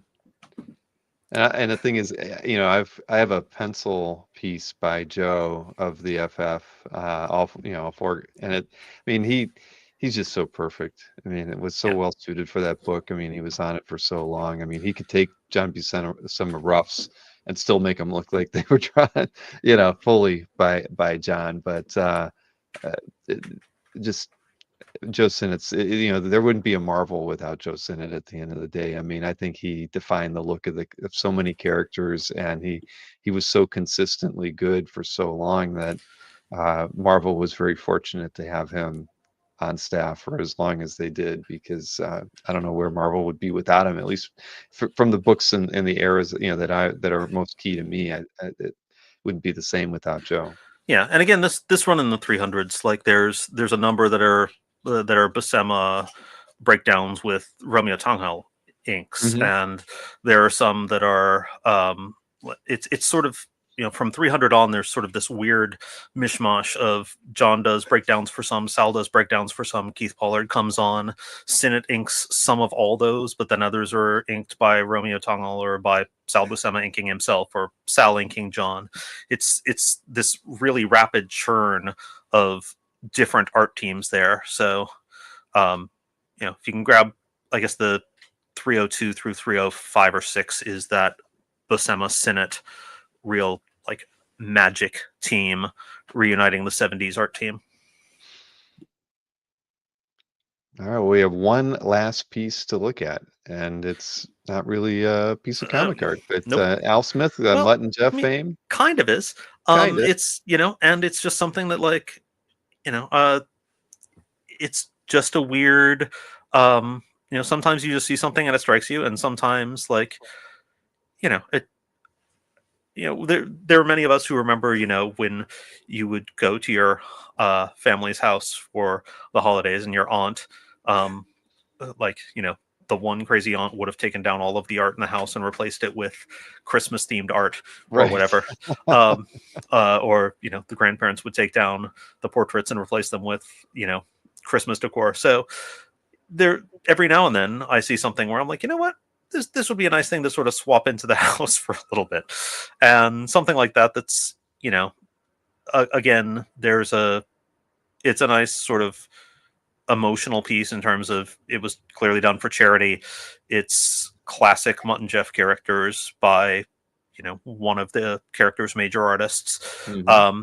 And you see something like that at a flea market, and, like, I'm not going to be able to resist that. That's just too cool. So you picked this up at a flea market? I think this is one I picked up at a flea market. I would need to confirm that. Um, I, uh, I'm not. I would need to check, and I'm a little fuzzy whether it's this or the other weird Christmas piece that I have that I picked up at a flea market. But um, one of them I picked up at a flea market, and one of them I think was like a listing on eBay that didn't have characters named in the heading, but was just like Christmas art.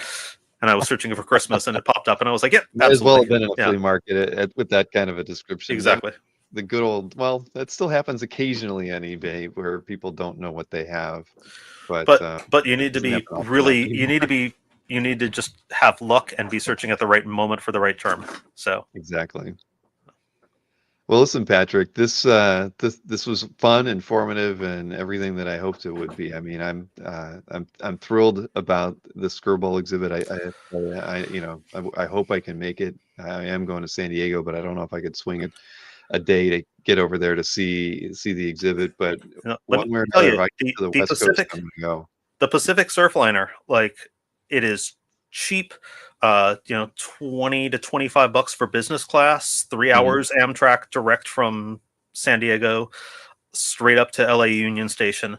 It is along the coast almost the entire way. So like you're right on the ocean. It's a brilliant ride, and it's super cheap. I Every year when I do San Diego, I try to either fly into LAX or out of LAX and then take the train down so I can Mhm. spend a little time in either in Los Angeles before or take the train up and spend a day in LA after. It's totally worthwhile, and Amtrak on the West Coast is the polar opposite of what it is on the East Coast. It's effective, it's cheap. They run every hour on the hour. It is super efficient, You're and selling me on it. I haven't bought my tickets yeah, to fly out yet. I don't have my schedule down, but I know I'm going, but haven't figured it all out. But yeah, no, uh, I mean I have to see it, and I know that a lot of the fans who are going to go are going to send me photographs and video clips, and I'll be able to share things a little bit with everybody. But at the end of the day, it's not the same as being able to see that in person. yeah, and definitely, obviously, let me know when you are planning on going, because I will see if either I can be out there for it, or at least I can set you up with passes and make sure that you're given the proper Oh, curatorial tour. that would be great. That's That would be wonderful. But so. yeah, I'll let you know. I will. Are you going to be in San Diego? Uh, I mean, to use the old Southern phrase, "God willing, and the creek don't rise." Yes, Exactly. that's I'm trying not to be too certain about anything right now, because the world is a bit of a chaotic place. But plans are, you know, um, I've been to every San Diego that they've been having for, I guess, past 17, 18 years now. So I plan to. I would not miss it, um, if you paid me. I That's will always try to be there. I love the show. I love the people. I love like I love the staff. I love the organizers. It's a brilliant show, and yeah, it's big and it's giant and it's sprawling and it takes over the entire city. But um, no matter what you love, you can find more of it there than you can anywhere else. And mhm. if you go in with a plan and a roadmap, um, you will undoubtedly diverge from it, because you will get distracted by all sorts of shiny objects and all sorts of people you run into. But it's still the biggest and best, and I wouldn't miss it for the world. Fantastic. Well, hopefully I'll see you there. And again, keep me posted on the book, on the Spidey book. So the Web Slinger book, and Oh, also whenever we can talk about what's after Jack Kirby. I mean, that might be fun. Maybe you and Ben can come on together to talk about that would be the. great, and hopefully, hopefully we'll see you. Yeah, I'd love to. I hope to run into you at San Diego. I hope to run into you at the next OAX. I, Yeah, it's in February. I I mean, know, I know. I know it's coming up. Uh, you know, that'll be shortly before. I'll be in is it? crunch time. it'll be crunch time for the next exhibition is the problem, but Mhm. I'm keeping it on my radar. Please do. I mean, This, I think you'd really enjoy it. It's a very unique experience, and again, to be just surrounded by art collectors. I mean, we had 750 art collectors on the floor. I mean, what more can you ask yeah, for? And 80 artists and 30 yeah. exhibitors. I mean, it's And again, I'm lucky enough to be in this sort of position where I get to work around art all the time Mhm. professionally. So, um, I don't feel uh, I don't get overwhelmed by envy when I'm walking around an amazing floor full of art. Instead, I'm like, oh, Right. this is amazing, and It's a business it's expense now it. too. It's a write-off when you travel for anything that's related to comics now. Yeah, yeah. There is that. So, But yep, yeah, well, we've got a lot to talk about over the definitely. next Thank you so much year. for inviting me. Um, thanks for everyone for tuning in and commenting. And sorry I haven't been hotter on the keyboard and replying to all that. I've been trying to monitor while also, reading while still Oh, maintaining my train of thought and talking to you. So well, I appreciate it, Patrick. And again, thanks for doing this. And we'll hopefully I'll run into you in San Diego, and we'll definitely stay in touch. And sounds great. if you run into if you have any questions about OX, you let me know. And I should say, one of these days you should ask me for a piece of art because I want to go to Cologne. I want to go to. I was Berkey wouldn't let me be his +1 on that last trip, so I missed out on that. But maybe whatever the next one is, he'll be gracious enough to let me go. But Yeah, uh, well, and hopefully, that's. I will say that not only did I never anticipate that this could be a career, I certainly never expected that comics would end up taking me around the world. right, That's no, the that's like the last thing. That is not when we were reading comics in the 70s and 80s. That was not where we expected, to have any kind of an opportunity to do yeah, things like that. like But here we are. San Diego was as far as you thought you could get, and Exactly. like That's right, and that's that was a dream. That was, exactly. So, yep. oh man. All right. Well, listen, thank you, Thanks and so much, sir. everybody in the chat. Thank you for hanging out with us this evening. We sincerely appreciate it. It was a lot of fun, and we'll be back at it again tomorrow, of course. But Patrick, thank you for doing this evening. Thank you, sir. I will talk to you soon. Be well. All right. Have a